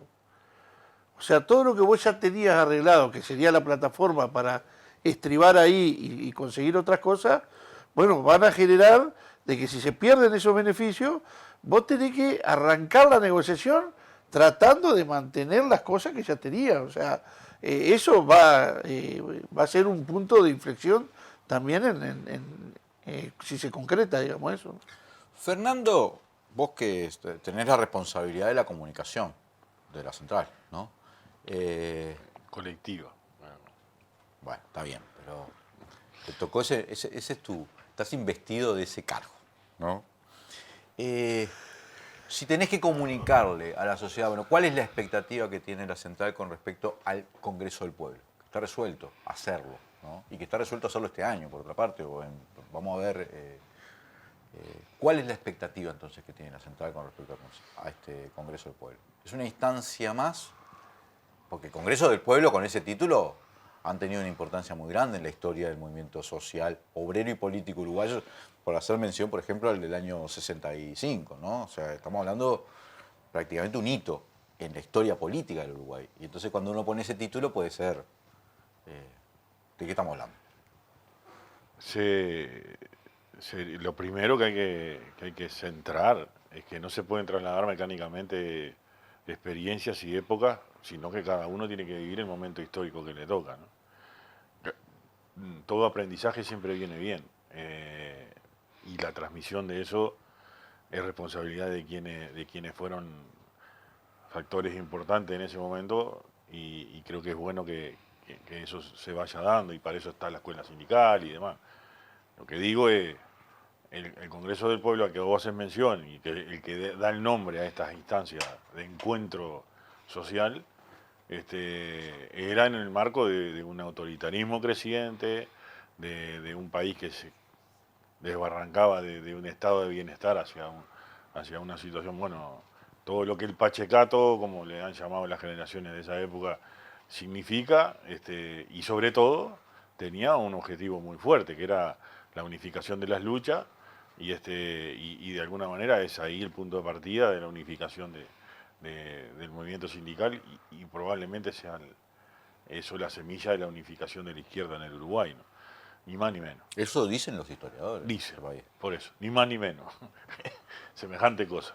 Bueno, no, o sea, la primera obligación de la comunicación de la central hoy no tenemos no queremos ir a igualar semejante cosa, ¿no? Eso para mí es obra de una generación con una capacidad de mirada lejana, de lejos y de grandeza que nos forjó hasta hoy, y probablemente por más tiempo. Lo que sí creo es que es importante instalar la necesidad frente a una situación que hemos venido diagnosticando en todos estos bloques, ¿no? Que hace rato venimos hablando, de deterioro de la democracia, de deterioro de la libertad de expresión pública en general y de la prensa en particular, de deterioro en los niveles de ingreso de la gente, de deterioro en los derechos, de retroceso además. Tenemos que comunicar la capacidad de generar en la mayor amplitud posible el encuentro social, que le queramos dar el nombre que queramos, pero el encuentro de toda la sociedad para encontrar una plataforma que nos una. Probablemente sean unos cuantos puntos y no todos, porque no puedo pretender que todos los míos los asuman todos los demás. Pero cuando hablo de amplitud, desde mi valoración o mi punto de vista, es al punto de llegar digamos, a partes de la sociedad que probablemente en algunas instancias o momentos de la vida nos encuentran intereses contrapuestos. Estamos hablando tipo de la concertación para el crecimiento. Y bueno, hemos recorrido experiencias de todo tipo, pero esa fue muy la más reciente sí.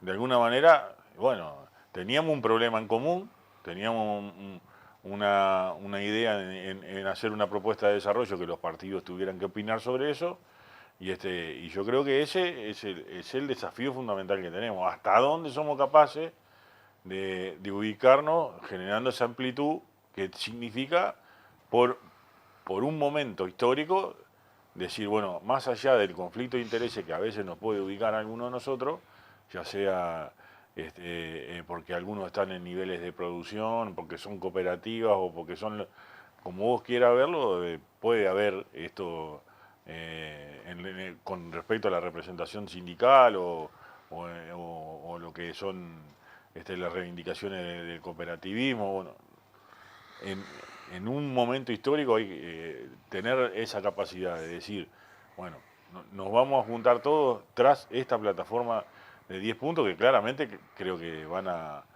tener que ver con que este país tiene que aprender a cuidar los recursos naturales y a cuidar el medio ambiente de otra manera. Eso también supone en cómo generamos las necesidades energéticas para que además el país produzca, cuál es esa matriz productiva y en función de qué matriz energética. Creo que en eso hay avances diversos, en alguna creo que hay muy poco, como en el cuidado del medio ambiente y de los recursos naturales, lo que estamos viviendo con el agua, basta como ejemplo. Se saló el agua. Sí, está salado, como decía. Pero creo que en otras hay avances que se pueden tomar como base, ¿no? En lo que tiene que ver con la matriz energética y demás. Y que todo eso, y por eso tienen que haber algunos puntos que abarquen a una porción de la sociedad mucho más amplia que el movimiento de los trabajadores, que todo eso redunde en un país en un mejor país. Y que redunde en un sistema, eso sí, de seguridad social, por ejemplo, en todo su concepto, que signifique que entre todos, en una sociedad y a la vez cada uno, nos cuidemos desde que nacemos hasta que morimos. Déjenme tirar un poquito más de la piola de este punto porque está bien. Lo que sucedió en el año 65 sabemos que tiene características históricas muy particulares, por las dudas, y que emularlo es una cosa... sin embargo, ¿no? Por ejemplo, la concertación para el crecimiento se produce en una época, 2001, 2002, o sea, en crisis tremenda del Uruguay, de devastado. Jorge Valle, niveles de pobreza muy superiores a los de hoy, niveles de indigencia muy superiores a los de hoy. Pese a todo el aumento de la pobreza que hubo en estos años, nunca se llegó a una situación como aquella, y con la perspectiva de un gobierno de otro signo por primera vez en la historia del Uruguay, ¿no? Había, creo yo, una cierta claridad de que había una emergencia nacional a resolver y que lo primero era sacar a vastos contingentes de la gente de la situación de precariedad. Pero la izquierda gobernó 15 años en este país, ¿no? Y si bien el movimiento sindical es autónomo, muchas veces ha dicho, somos autónomos, independientes, pero no somos indiferentes de lo que pasa, o sea, no está claro que no es la misma relación. Y en el caso de que en los próximos procesos electorales haya un cambio de signo político nuevamente, es muy importante cuál es la estrategia, porque ya no basta con decir la emergencia, hay que plantearse otro Uruguay, ¿no? O otro, no sé si otro Uruguay, algo de otra profundidad, no sé, porque viste que una cosa es la primera vez ganar y resolver el problema, y otra cosa es cuando tengo que diseñar realmente un país con una perspectiva a largo plazo. Recordá, lo que vos estás diciendo sobre la pobreza se llamó plan de emergencia. Sí. Y estaba en la plataforma de los movimientos sociales casi con el mismo nombre. Por cierto, Fernando, lo que fue, pero ahora no me parece tan claro cuál es. Bueno, ahí es donde está. Estaba en lo mismo. Y a los dichos de los gobernantes de la época me remito, ¿no? Del 2007, por ahí. La reforma tributaria, que era el concepto de que pague más el que más gana o el que más tiene, o como le quieras decir, los gobernantes de esa época, 2005, 2007, por ahí, o sea, gobierno de Tabaré Vázquez, el Frente Amplio, dijeron que era una reforma viva, una reforma que se iba a seguir reformando sobre sí misma, mejorando en qué, en el concepto de que pone más el que más tiene. Y bueno, ya tenés un adelanto. Este disparador, ¿no?, que vos colocás, que de hecho todavía lo estamos discutiendo dentro del movimiento sindical, es parte de una realidad que es muy diferente. Por lo menos esos son dos ejemplos que se colocan rápidamente para hacer una comparación. Porque, y yo voy a agregar uno más, el primer Congreso del Pueblo, que tuvo una expresión realmente significativa, tuvo una síntesis también, que fue la conformación de un espacio político, para concretar, digamos, de alguna manera, o llevar adelante ese programa que se había definido en el Congreso del Pueblo. La Concertación para el Desarrollo tuvo también una síntesis que fue traer por primera vez al gobierno una fuerza política que no había gobernado en ese momento. Hoy estamos en una situación diferente. También hubo otra experiencia que no fue muy buena, y que tenemos que ser autocríticos y decirlo, porque hubo un segundo Congreso del Pueblo, que en realidad en su momento generó una cierta expectativa que después prácticamente se diluyó. Entonces, ¿qué es lo que estamos intentando hacer ahora? Bueno, ver de todas esas experiencias cómo podemos sintetizar algo que realmente sirva y que sirva para el país y no para situaciones que se pueden llegar hasta calificar de oportunistas. Entonces me parece que ahí es donde estamos hilando fino, porque a veces el nombre Congreso del Pueblo, como vos decías, es, digamos, un nombre demasiado pomposo para, en definitiva, establecer un mecanismo de buscar que la síntesis de las organizaciones sociales que hay en nuestro país se pueda plasmar en un programa común por soluciones para el país, que a mí me parece que es válido, pero que hay que delimitarlo claramente para no generar situaciones que puedan ser después muy frustrantes, digamos, ¿no? Abigail, porque voy siguiendo como la ronda, pero voy tirando un poquitito más de la piedra. Sí, si en el primer gobierno de izquierda, de Tabaré o el profesor de ¿no? Podemos decir que hubo una primera ronda o una primera generación de reformas. La tributaria, el Sistema Nacional de Salud, la propia plan de emergencia, la creación del Ministerio de Desarrollo Social, ¿no? En fin, una serie importante. Claramente creo que todos recordamos ese gobierno en particular de Tabaré como de muchas reformas importantes. Plan Ceibal, el propio gobierno de José Mujica con toda la incorporación de la nueva agenda de derechos, hay una cantidad de normas que incluso son pioneras a nivel continental, y han sido reconocidos en muchos lados. Bueno, si vos tenés un Congreso del Pueblo ahora, tenés que plantearte también, bueno, ¿para dónde va la tercera generación? O lo que podríamos llamar, no sé, le estoy poniendo generaciones, pero llámenle como quiera, de reformas que supongo que también incluyen un apunte o un análisis exhaustivo de cuáles son los errores, lo que se hizo, lo que no se hizo, lo que faltó, ¿no? Porque tampoco, está claro que ganó la derecha en un momento, por algo ganó también, quiero decir, esas cosas hay que anotarlas, ¿no? Y yo me imagino que el movimiento obrero las analiza, aunque no tenga la responsabilidad del gobierno, nada por el estilo, todo el mundo sabe cuál es el papel de una cosa y la otra.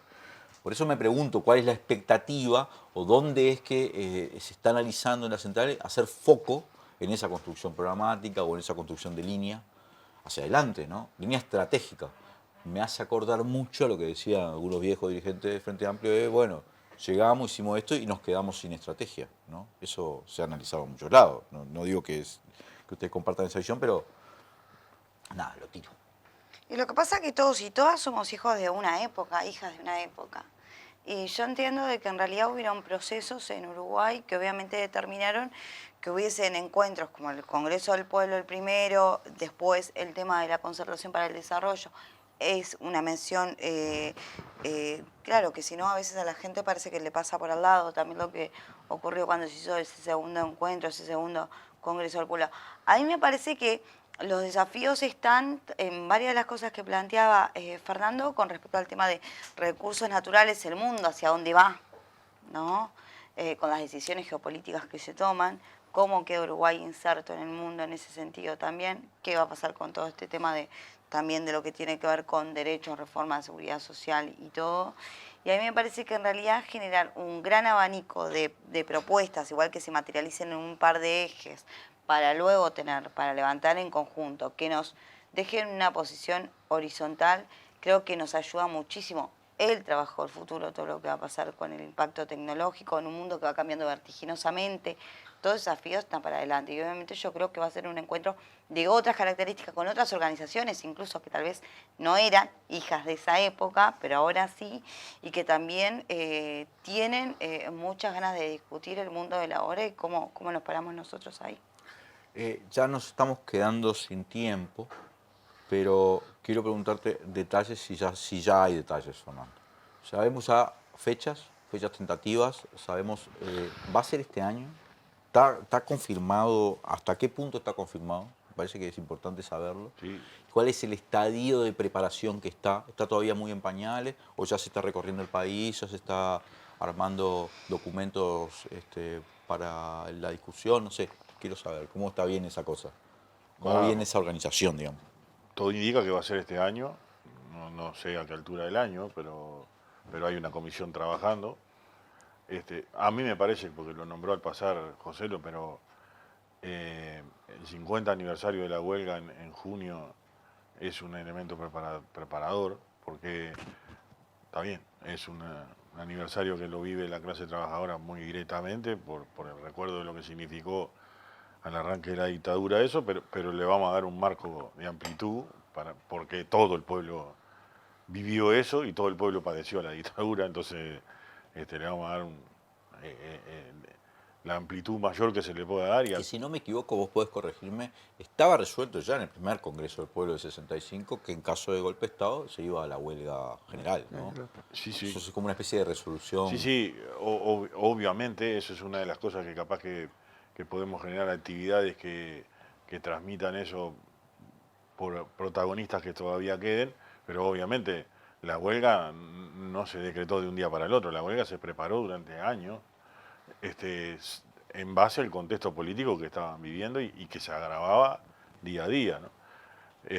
Pero bueno, yo creo que empezó el movimiento, que hay una comisión que está trabajando con representantes de varias de las organizaciones sociales que componen ese espectro. Creo que el tiempo que nos falta para definir más es el que tenés que usar para ampliar ese espectro que yo decía, ¿no? En invitar o en lograr mejor representación. Obviamente, cuanto más vas ampliando, más desafío tenés en encontrar esos acuerdos. Pero a mí me parece que la sociedad uruguaya y sus actores principales que representan a las mayorías populares, digamos, de la sociedad, las distintas organizaciones sociales, tanto las más típicas que se te pueden ocurrir, pero yo sé que a Fuesi, y le voy a poner el ejemplo porque estaba ahí acá, sí, a Fuesi si lográs la adhesión en algunos puntos y la participación de Cambadu, en muchas de las instancias de negociación son los que están del otro lado de la mesa. Pero en esto, yo digo, lo voy a poner como un ejemplo de un tema para usar la figura que vos decías, tercera generación de reformas, ¿no? Vaya que sí fue importante para la pandemia y demás la reforma de la salud y el sistema integrado de salud. Ahora me parece que la tercera generación de reforma en ese tema es llegar a tener funcionando y financiado y con la participación que cada uno puede poner en un fondo el sistema de cuidados, ¿no? Y que sea una parte integral de ese sistema integrado de salud y que atienda fundamentalmente a las dos puntas, ¿no? A la atención y el sistema de cuidado sobre los niños y sobre nuestros más viejos. Y que es tan difícil encontrar un programa en ese sentido para que nuestra sociedad tenga un sistema así. Es que nos puede costar tanto llegar a acuerdos con una amplitud muy grande. Y bueno, de eso se trata. Porque después, claro, cuanto más amplio es las firmas abajo de un programa de trabajo hacia un sistema así en el Uruguay, claramente va a presionar mucho más, ¿no? Y bueno, así debería ser en otros temas, ¿no? Pero bueno, la reforma tributaria tendría que tener una tercera generación de reforma que vaya en función de para qué son los tributos. ¿Para qué son los tributos? Para las políticas sociales. ¿Cuáles son las principales políticas sociales que hay que priorizar en el Uruguay? Y bueno, creo que deberían haber condiciones de que confluyan muchas opiniones de la vida social del país y de la sociedad para conformar una plataforma en ese sentido también. Bueno, nos quedamos sin tiempo. Si quieren algún apuntecito, les permito, si no, chao. No era mi intención ser el que cierra. Hiciste la síntesis, como El siempre. hombre de la síntesis, Manso Hambre. El sistema financiero siempre acapara todo. Y es la base, ¿no? La infraestructura. Sí, por eso lo dije yo primero. Feliz cumpleaños, además, para el sindicato, Gracias. para Sí, EBU, que cumple 5 de mayo. Tiene este año dos, por lo menos para mí, dos alegrías que me llenan mucho el alma y de mucho 5 de mayo, como en 1818 nació Marx. Bueno, ahí en Treveris. Ese es un tema. Horacio Caebu lo fundaron el mismo día. Ese porque, es un tema, hace 81 como, años. Como una guiñadita ahí. Epa, pero no, cada 2 años hay un 5 de mayo en el que además se proclaman nuevas autoridades, que es el caso de este año.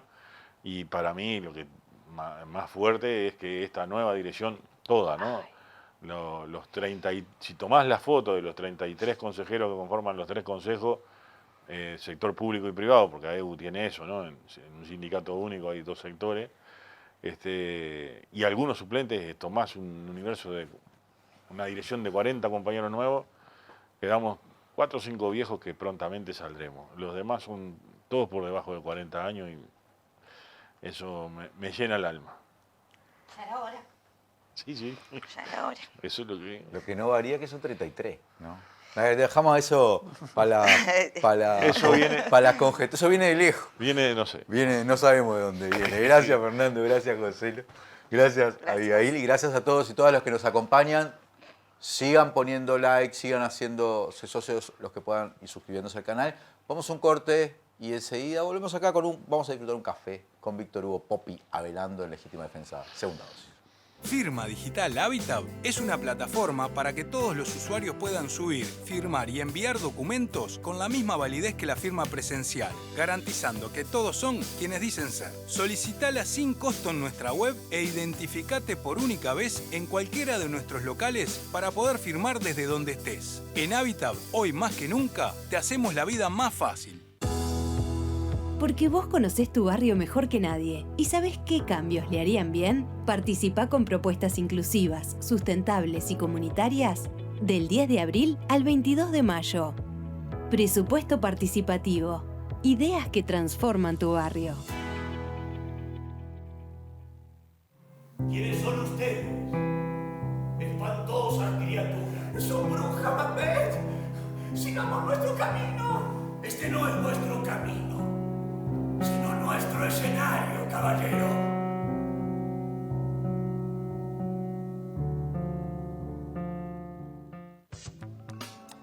Cuatro cosas que no te dicen sobre la reforma de la seguridad social. Primero, vas a trabajar más años. El gobierno quiere agregar 5 años a la edad mínima para jubilarte. Y además, que puedas trabajar hasta los 65 dependerá del mercado laboral y no de tu salud. Con esta reforma, más trabajadores estarán desprotegidos. Segundo, va a crecer lo que aportás a las AFAP. Mientras estas empresas se enriquecen con las comisiones que te cobran, tu jubilación dependerá de la inversión que ellas hagan con tu dinero. Y esto solo trae inseguridad para el futuro de tu jubilación. Desde que se creó este sistema, las jubilaciones que pagaron las AFAP fueron cayendo año tras año. Tercero, si se aprueba la reforma que propone el gobierno, en pocos años tendremos que volver a hacer una nueva reforma. La actual propuesta desconoce que los avances tecnológicos generan más ganancias para las empresas con menos puestos de trabajo. Es hora de pensar en nuevas formas de financiar el sistema. Cuarto, va a haber peores jubilaciones. Esta reforma te saca 30 sueldos. Esto es porque lo que propone el gobierno tiene como único objetivo reducir el gasto, bajando jubilaciones y pensiones. Aportar más años, cobrar menos tiempo, es decir, ahorran con tu calidad de vida. Esta reforma no es urgente ni justa. Otra reforma es posible.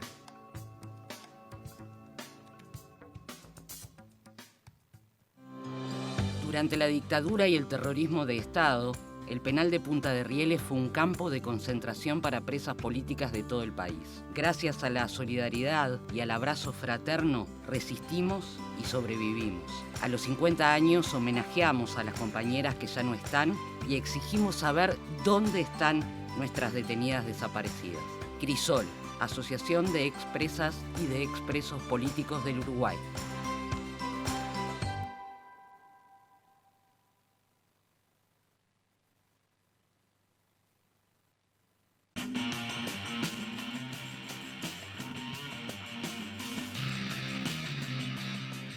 Volvemos con Legítima Defensa, segunda dosis. Gracias a todos y todas los que nos están acompañando. Sigan haciendo comentarios, sigan poniendo likes y los que pueden hacerse socios o socias de la comunidad, háganlo. Les recuerdo que el próximo viernes 19 de mayo vamos a hacer en el Teatro de Galpón el aniversario de Legítima Defensa. Hay cientos de personas confirmadas, pero todavía pueden llamar al 092-982-986 para confirmar sus lugares. Y también les recuerdo que en junio vamos a hacer una tercera excursión con televidentes de Legítima Defensa, que ya está el programa de la excursión, incluye la meseta de Artigas, creo que las Mercedes, bueno, en fin. ¿Qué es el litoral? Una parte del litoral, yo creo que va a estar buenísima, pero los que quieran, y además la hicimos bastante, logramos con Conosur, que es la que nos organiza las excursiones, que sea más barata, porque las excursiones anteriores, el servicio estaba espectacular, ¿no? Pero tenían su precio, no, y había gente que nos decía, che, pero no, me resulta cara para mí. Entonces nos planteamos, bueno, por favor, hagamos el esfuerzo para que sea sustancialmente más barata, de modo que más gente que pueda sumarse y bueno, entonces se puso a laburar la gente de Conosur para lograr que eso pudiera hacerse a un precio más económico para la servicio. gente. Claro, no, vamos a hacer y vamos a ir además, y vamos a pasarla bárbaro. Pero se hicieron los ajustes para tratar de bajar ese precio. Y así que les invito, por favor, es un fin de semana largo, para que llamen al escriban al 092-982-986 y se informan sobre esta excursión que si hablan con gente que participó en las anteriores van a ver que están buenísimas. Yo las he disfrutado muchísimo. Mis hijos, que en general van conmigo, también la disfrutan muchísimo. Bueno, Popi, he vuelto. Bienvenido. Qué bien que estuvieron con Sol Platero. Mucho mejor que yo. La gente lo decía, ya me estaban echando.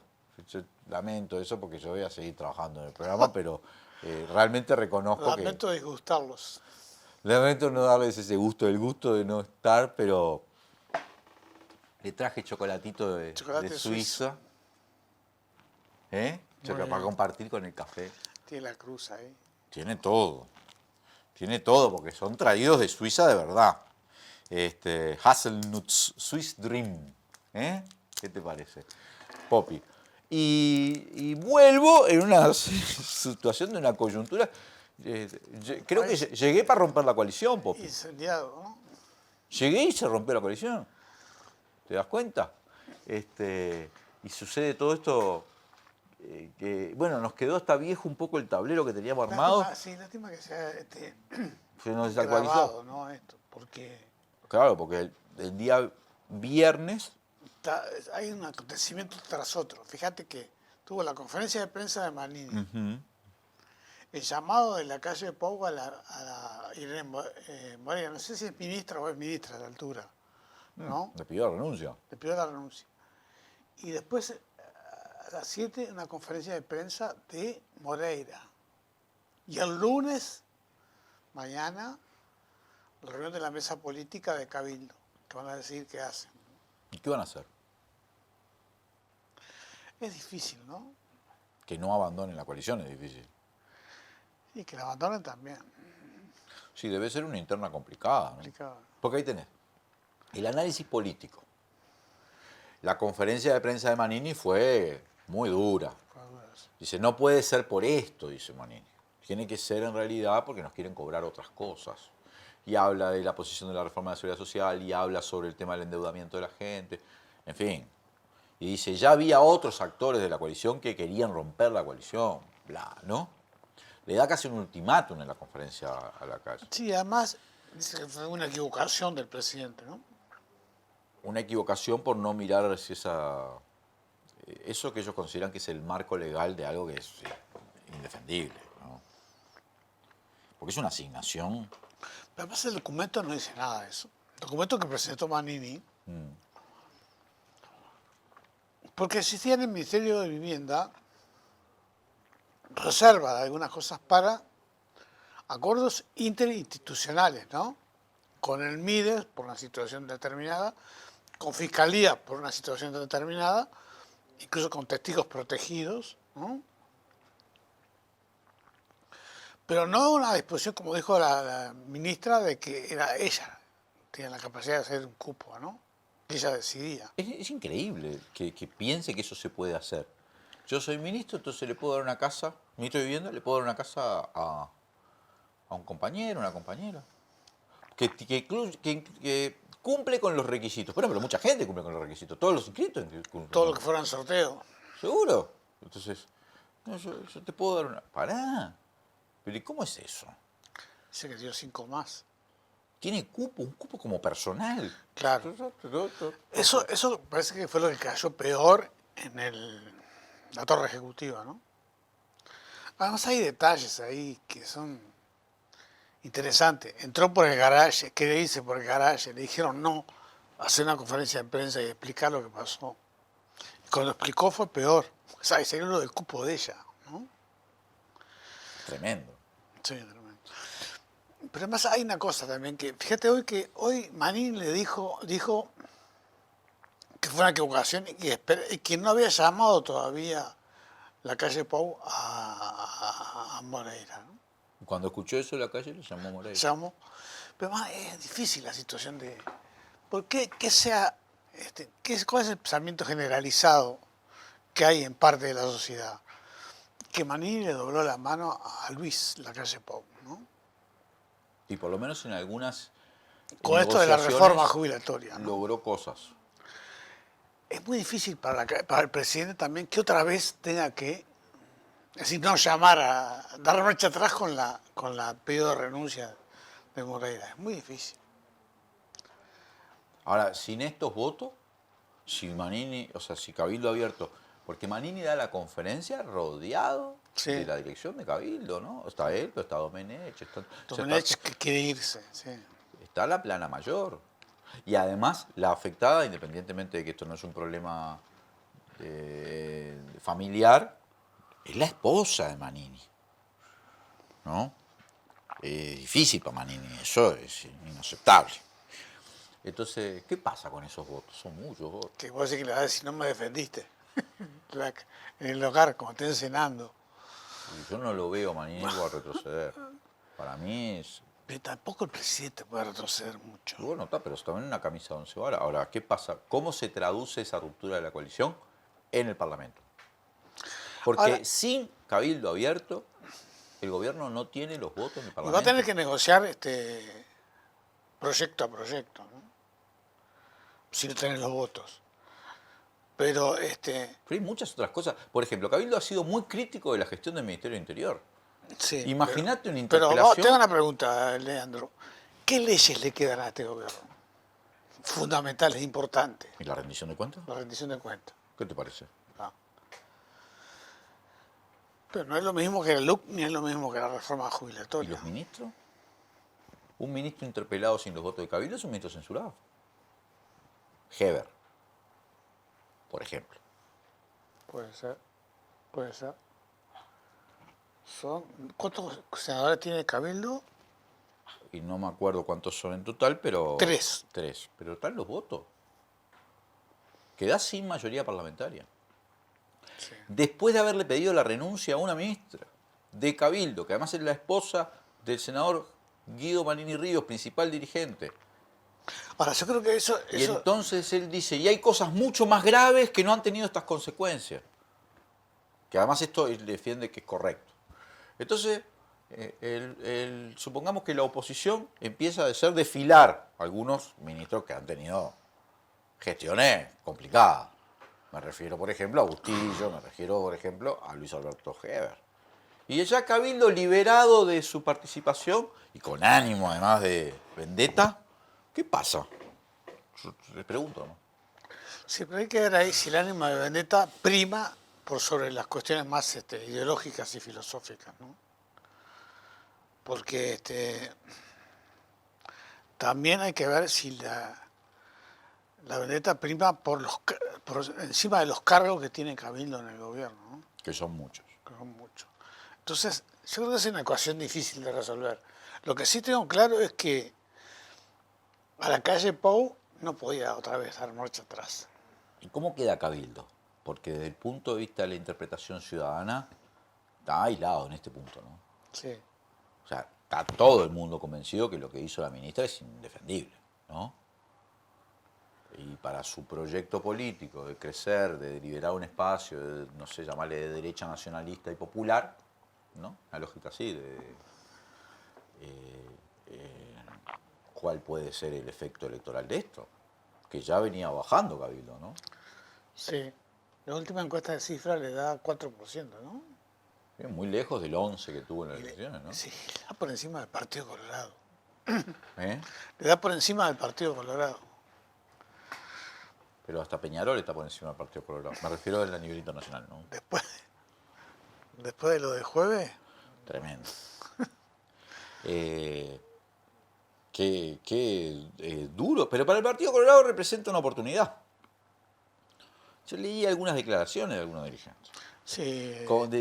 Que da la sensación como dice, bueno, esto es la oportunidad que tenemos de meter a un derechazo, tipo un Pedro Bordaberry, y disputarle todos los votos a Cabildo. Sí, además salió fuerte Julio María Sanguinetti, ¿no? Respaldando la decisión del presidente. Y sí, porque se los quieren comer, les quieren comer los votos. Pero necesitan a Bordaberry para eso. Necesitan tener un candidato fuerte como Bordaberry. No lo van a hacer con Peña eso. Y no porque además Peña no representa ese perfil ideológico que podría restarle votos a Cabildo, ¿no? Sí. Sí. Ahora, ¿te acordás del análisis que hacíamos, Popi, hace ya varios años, de dónde provenían los votos de Cabildo? Porque no eran todos ideológicos de derecha, muchos venían del Frente Amplio, se decía, ¿no? Sí, de los que votaron al MPP, se decía. ¿Y esos qué pasa? Yo me acuerdo siempre una afirmación de Oscar Bottinelli, ¿no? Que decía que los sectores que algunas veces se llaman lumpen o tienen menos experiencia organizativa, siempre requieren de una personalidad fuerte, con mando. Lo tuvo en su momento Tabaré, que es una personalidad fuerte, lo tuvo Mujica, y lo tuvo Malnini. Así que según el Bottinelli, no son sectores que se organizan y que tienen experiencia, sino que dependen mucho de un caudillo. Y no sé ahí quién puede ser el caudillo. Puede ser Malnini, puede ser. Pero fíjate vos que una de las representantes de ese sector capillera, de Cabildo, estaba en contra de lo que hizo, según la prensa, ¿no? De lo que hizo Moreira. Fue de las que se quejó. Que ya conocía a muchas militantes que podían estar en esa situación también. Que sí que en Cabildo hay interna. Hay interna también. Pero hay interna por los cargos también. Popi, este fin de semana se podría estar presentando, se presentaba, está grabado esto, entonces puede ser que haya porque los acontecimientos se acumulan. Una tercera candidatura ya formalmente dentro de la interna del Frente Amplio a la presidencia, la de Mario Vergara. Sí. ¿No? Ya hay muchos sectores que se habían pronunciado, tenían este sábado asamblea para ir... Falta Asamblea de Uruguay, ¿no? Faltan, sí, nada menos. Pero todo indica que va a ser una candidatura, ¿no? Se va delineando eso. Sí, porque el dilema para y Fuerza Renovadora, ¿no? Le salieron apoyos, ¿no? Como el de Marcos Carámbula, nada menos. Sí, Marcos Carámbula y otros intendentes, ¿no? Ex intendentes. Fontillela de Salto, el Flaco del Santo también, ¿no? ¿Qué significa lo de Marcos? No sé. Porque además es raro porque... Él estaba cercano al partido. Orsi fue y Orsi fue su lugarteniente preferido, digamos, ¿no? Fue el secretario de la y el que intendencia. lo sucedió finalmente. Claro. No sé, no hay que verlo. Pero es algo ahí que no es un apoyo cualquiera. Indudablemente Marcos Carámbula no es un apoyo cualquiera, pero además me llamó la atención. Sí, llama la atención. La que no se decide es Carolina Cose, ¿no? ¿A qué? Va a decir, sí, voy. No ha dicho, sí, voy. Lo dijo Lima, lo dijo Orsi, Yamandu, y lo dijo Mario Vergara, lo está diciendo. ¿Va? Pero Carolina no ha dicho, voy. Y se presume que tiene el apoyo de este agrupamiento Izquierda y Libertad, se presume que podría tener apoyo del Partido Comunista, pero por ahora... Pero pará. Porque a Yamandu lo presentó el Congreso del MPP. Sí. No es que él se presentó. No, pero él ya había dicho que estaba dispuesto. Que estaba dispuesto. Y yo me imagino que Carolina Cose esperará que lo presente el Congreso, lo que sea, que funcione, el Comité Central, el Partido Comunista o el Partido Socialista, que por cierto son dos sectores que han dicho que no estábamos en tiempo de candidatura. La diferencia con Orsi ya venía diciendo que él estaba dispuesto. Pero Lima dijo que estaba dispuesto. Vergara dice que está dispuesto. Carolina no ha dicho todavía estoy dispuesta. No ha dicho eso. Está bien lo que vos decís, que puede estar esperando que haya un pronunciamiento partidario fuerte, ¿no? Tampoco Izquierda y Libertad se ha pronunciado oficialmente respecto a la candidatura a Carolina. Todo el mundo da por descontado. Pero yo el año pasado, en el Teatro El Galpón, cuando cumplía 2 años de legítima defensa, la tuve ahí a Carolina en el escenario y le pregunté. Y ella me dejó claro que tuve que completar yo la frase, porque Carolina no fue cuidadosa. Pero era claro. Sí, está bien. Todos suponemos que es claro, pero... ¿Vos todavía dudás de que ella pueda ser candidata? No, yo no dudo. Yo lo que digo es que no entró en carrera todavía. No entró en carrera formalmente. Formalmente. Pero yo me imagino que entrar en carrera formalmente es que te presente a alguien. ¿Vos qué pensás? Y te repito, Yamandu entró en carrera antes que lo presentara el MPP. ¿No? Había tenido pronunciamiento incluso de otros agrupamientos antes que el MPP. Y, bueno, Lima, ya sabemos, y Vergara parece que está dispuesto a presentarse a pesar de la opinión de Astori. Aún siendo la opinión de Astori contraria a su candidatura. Ya lo hizo, ¿no? ¿Qué me contás de lo que le pasó a el director nacional del Ministerio del Interior, Santiago González? La ley de Murphy, ¿no? Lo que puede salir mal, sale mal. Sale mal, la ley de Murphy, sí. O sea que cuando él dijo, esto es todo un invento, una patraña, yo nunca me atendí, yo pensé que creo que había sido M24 que había fundido eso. Eduardo Preve había metido la pata. Difícil, porque Eduardo Preve es una persona que chequea, sí, ¿no? Pero ahora le habrían vendido pescado podrido, no lo habrían chequeado. Pero después cuando salen y dicen que alguien utilizó su cédula. ¡Ay, mi Dios! No. Que le pase eso a un director del Ministerio del Interior es muy fuerte. Ya le había pasado, ¿te acordás? A Luis Alberto Heber, que le habían robado la cartera a la mujer en Oceanía del Polonio. Que la última vez que hubo un robo en Oceanía del Polonio debe haber sido en 1840, algún tipo que... ¿No? Porque ¿quién entra a Oceanía del Polonio? 5 personas. Y uno va a entrar a robarle la cartera y la computadora a Heber, justo ministro del Interior. O sea, es como que te roben, no sé, en Alcatraz. Y se vayan caminando, porque además Oceanía del Polonio no puede salir ni en auto. Yo no me acuerdo cómo se... Yo la única vez que fui caminando como 20 kilómetros del Cabo, ¿no? Que había que entrar por los patones, aquello del francés, ¿te acordás? Ah, sí. Y uno caminaba, la primera cañada, la segunda cañada, y bra, y allá, donde murió la ballena, Oceanía del Polonio. Vos decías, ¿quién puede venir a veranear acá? Es hermoso el lugar, pero tengo que ir a comprar yerbas para el mate. Ah, sí. No. Además, sin electricidad, como dijo... ¿Y le roban la cartera al ministro del Interior? Porque no había luz, sería por eso. ¿Volvieron las carteras, Popi? Y te roban en Oceanía del Polonio, que es como que te robaran en el paraje ¿no? Donde cayó el avión. Y ahora a Santiago González le clonan la cédula, no sé. Le hackean la cédula. Y además tiene una historia clínica, además. Increíble, Popi. Sí. Los delitos que son víctimas nuestros jerarcas policiales. Otros guardianes. ¿No? Nuestros guardianes son víctimas de delitos rarísimos, Popi. Sí. ¿A cuánta gente le hackean la historia clínica, Popi? No sé. Nos conviene, además, si nos hackean la historia clínica, nos las pueden mejorar, ¿no? Yo qué sé, yo a partir de esto ahora decidí, no sé si voy a registrarme en el censo. Porque viste que en el censo te que entregar la cédula, si es por la web. Si es presencial, no. Ahora me alertó Santiago González.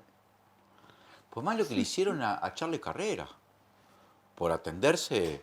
¿Por qué esto? Son víctimas de su propio veneno, porque hicieron esto con Charles Carrera, porque no habría ningún problema en que el director nacional del Ministerio del Interior se atendiera en el hospital policial. Pero es acordate obvio que puede.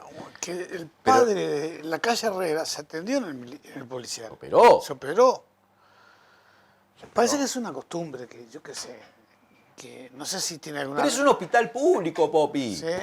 En el mundo, la corrupción es hacerse intervenir, siendo un jerarca, un funcionario público, y que el Estado pague en una clínica súper privada. La clínica el único Mayo. lugar del mundo donde intervenirse en el Maciel, como le pasó al flaco Nicolini, o intervenirse en el policial, o atenderse en el policial, atenderse en un lugar público. Sí, es corrupto, es como si llegara una factura. El problema sería que llegara una factura de la clínica Mayo al Ministerio del Interior. Por supuesto. Es que sería así. Pensalo, a ver si no te parece. Si vos te atendés en la clínica privada más prestigiosa, te van a decir, te atendiste, si sos de izquierda, ni te digo, ¿no? Viajaste primera vez. Fuiste a la playa de José Ignacio. Ah, si te atendés en un lugar público, te dicen, te atendiste en un lugar público. O sea, no hay con qué arreglarlo, Popi, no te puedes atender. Si vos sos director del ministerio, jerarca de este país, tenés que morirte en la calle. Pero no es así, hermano. No es así porque no ha sido así. Pero eso muere víctima de su propio discurso, ¿no? Ah, sí, claro. Es por ello. Es porque ellos han promovido ese tipo de... Calabria, ¿no? También. Calabria tuvo que renunciar. Y Heber que se hisopó en el policial, ¿no? Se hisopone, bueno, pero no renunció Heber, ¿no? No. Heber estaba blindadísimo. Heber está bravo, Heber. Che, y tuvo que pedir licencia a Penade. Es bravo eso, ¿no? 30 días. El bravo lo que en teoría hizo, Popi. Ya tiene como 6 denuncias. Sí, pero yo lo que digo es que le habían planteado que... Él había planteado que iba a pedir licencia cuando fuera citado por la Fiscalía, ¿no? La Fiscalía no lo ha citado. Pero además lo correcto hubiera sido que pidiera licencia hasta que se dilucidara el caso en la justicia, ¿no?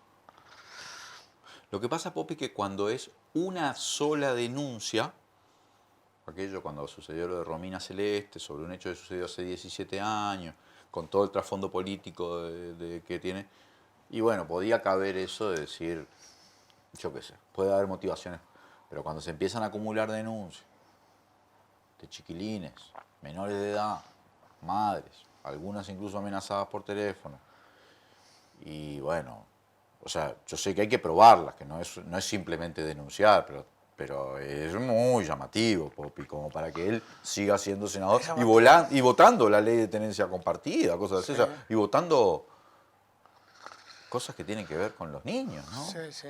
Está bravo, Popi. Incluso dentro del propio partido le pidieron que... Sí, en la bancada. Le dijeron, Claro. sí. Se peleó con Sebastián da Silva. Lo acusó de homófobo. Sí. Y que todos tenemos cosas, dijo. Y Sebastián da Silva le dijo, sí, pero a mí no me van a encontrar menores. ¡Wow! A ese nivel está la bancada, ¿no? Es ese tipo de discusión. Bianchi también. Tuvo un intercambio. Que aparentemente Bianchi se reunió con madres. Con madres. Sí. Pero creo que Bianchi ya creía que debía solicitar licencia. Sí. ¿Viste que Bianchi me elogió en estos días que yo estaba de viaje? Sí. Yo te mandé el... No sé qué pensar. Es como vos decís. Para insultar a los chiquilines de ahora me elogió a mí. Pero me dio gracia igual, Popi. Otros vendrán que bueno te harán, decía la frase, ¿no? Ah, claro, sí. Y ahora lo tenemos cerca. Sí, sí. Bueno, Popi. Bueno. ¿Algún temita más?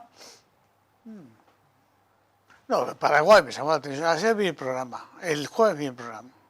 Estuvo interesante lo de Canese, ¿no? Pero me llamó la atención que volviera a ganar el Partido Colorado. Y ya hace 75 años que gana, salvo Lugo. Pero lo vota la gente, eso es lo que me llamó la atención. Lo vota la gente, pero también compran votos. Sí, también, pero si compras votos, habla de la cultura cívica del que es comprado también, ¿no? Bueno, no sé, Popi. Hay un país donde se dice que para ganarle al Partido Colorado tenés que ganarle por más de 10%, sí. porque tienen ese margen de Pero fraude. está bien, pero hay otra como el cosa PRI, que no me convenció mucho de tu invitado. Que era, Canese es muy inteligente. sí, eso de que también había que hacer alianza con Payo Cubas, ¿no? Payo Cubas integraba antes las concertaciones. Pero es Milei. Se fue y empezó a cultivar esa especie de...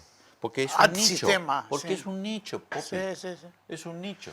Se van de ahí y... Pero es el riesgo de ¿De las culebras? las culebras, sí, es el riesgo de toda esta campaña que hay antipolítica en el mundo. Que se disfraza de antisistémico, pero es antipolítica, porque la política es la única forma que tiene la gente de cambiar las realidades. No hay otra forma de hacerlo, ¿no? Salvo que quiera volver al socialismo utópico, previo a Marx, que con el ejemplo vas a lograr que todos vayan a hacer lo que vos haces, ¿no? Ese optimismo antropológico Sí. que los caracterizaba. Viste que la campaña de Payo Cubas, no quiero extenderme mucho en esto porque la gente... Pero pueden mirar Macondo del pasado Sí, jueves, sí. que estuvimos analizando esto, incluía cosas increíbles como fusilar a los corruptos. Y así juntó 22% de los votos. Por eso te digo, es un problema. Fusilar. Yo Se puede decir cualquier cosa. Ojo, ¿no? mira que yo estoy... me llegó por WhatsApp una cosa que circulaba en unos comités de base del FA. Y que decía, hacía el cuento de un peluquero que cortaba el pelo a un vendedor de flores. Y no le cobraba porque estaba en servicio comunitario. Al otro día, cuando fue a la peluquería, encontró rosas, flores en agradecimiento. Después le cortó el pelo a un panadero y le dijo lo mismo. Al otro día encontró bizcocho, todo eso conoció. Al otro día le cortó el pelo a un ministro. Y al otro día que... Y cuando volvió a la peluquería, ¿qué encontró? 10 jerarcas, 10 ministros más para cortarse el pelo gratis, yo qué sé. No. Pero todo eso abona el criterio de que son todos iguales. Es peligroso eso. Pero es buenísimo, Popi. Sí, pero buenísimo, pero es peligroso. Pero es lo peor Todo que puede dejaban pasar. algo y el ministro trajo a todo el club. Sí, y concejales, qué sé yo, todo. Pero es peligroso eso. No, es peligroso, pero es un buen chiste. Sí, está bien, pero hay buenos chistes que son... Que no hay que reírse. Que no hay que reírse. Por que son- demócrata. Y porque además lo que yo te decía es la política la que puede liberar a la gente, no es otra cosa. Y si vos decís que son todos iguales, ojo, es un riesgo también para la izquierda que se vuelve muy sistémica. Son todos iguales. Me parece que las izquierdas necesitan un poco de sangre jacobina. Cerramos con eso. Está. Gracias, Popi. Gracias a todos y todas los que nos han acompañado. Hemos llegado al final de otro programa de Legítima Defensa. Segunda dosis. Tú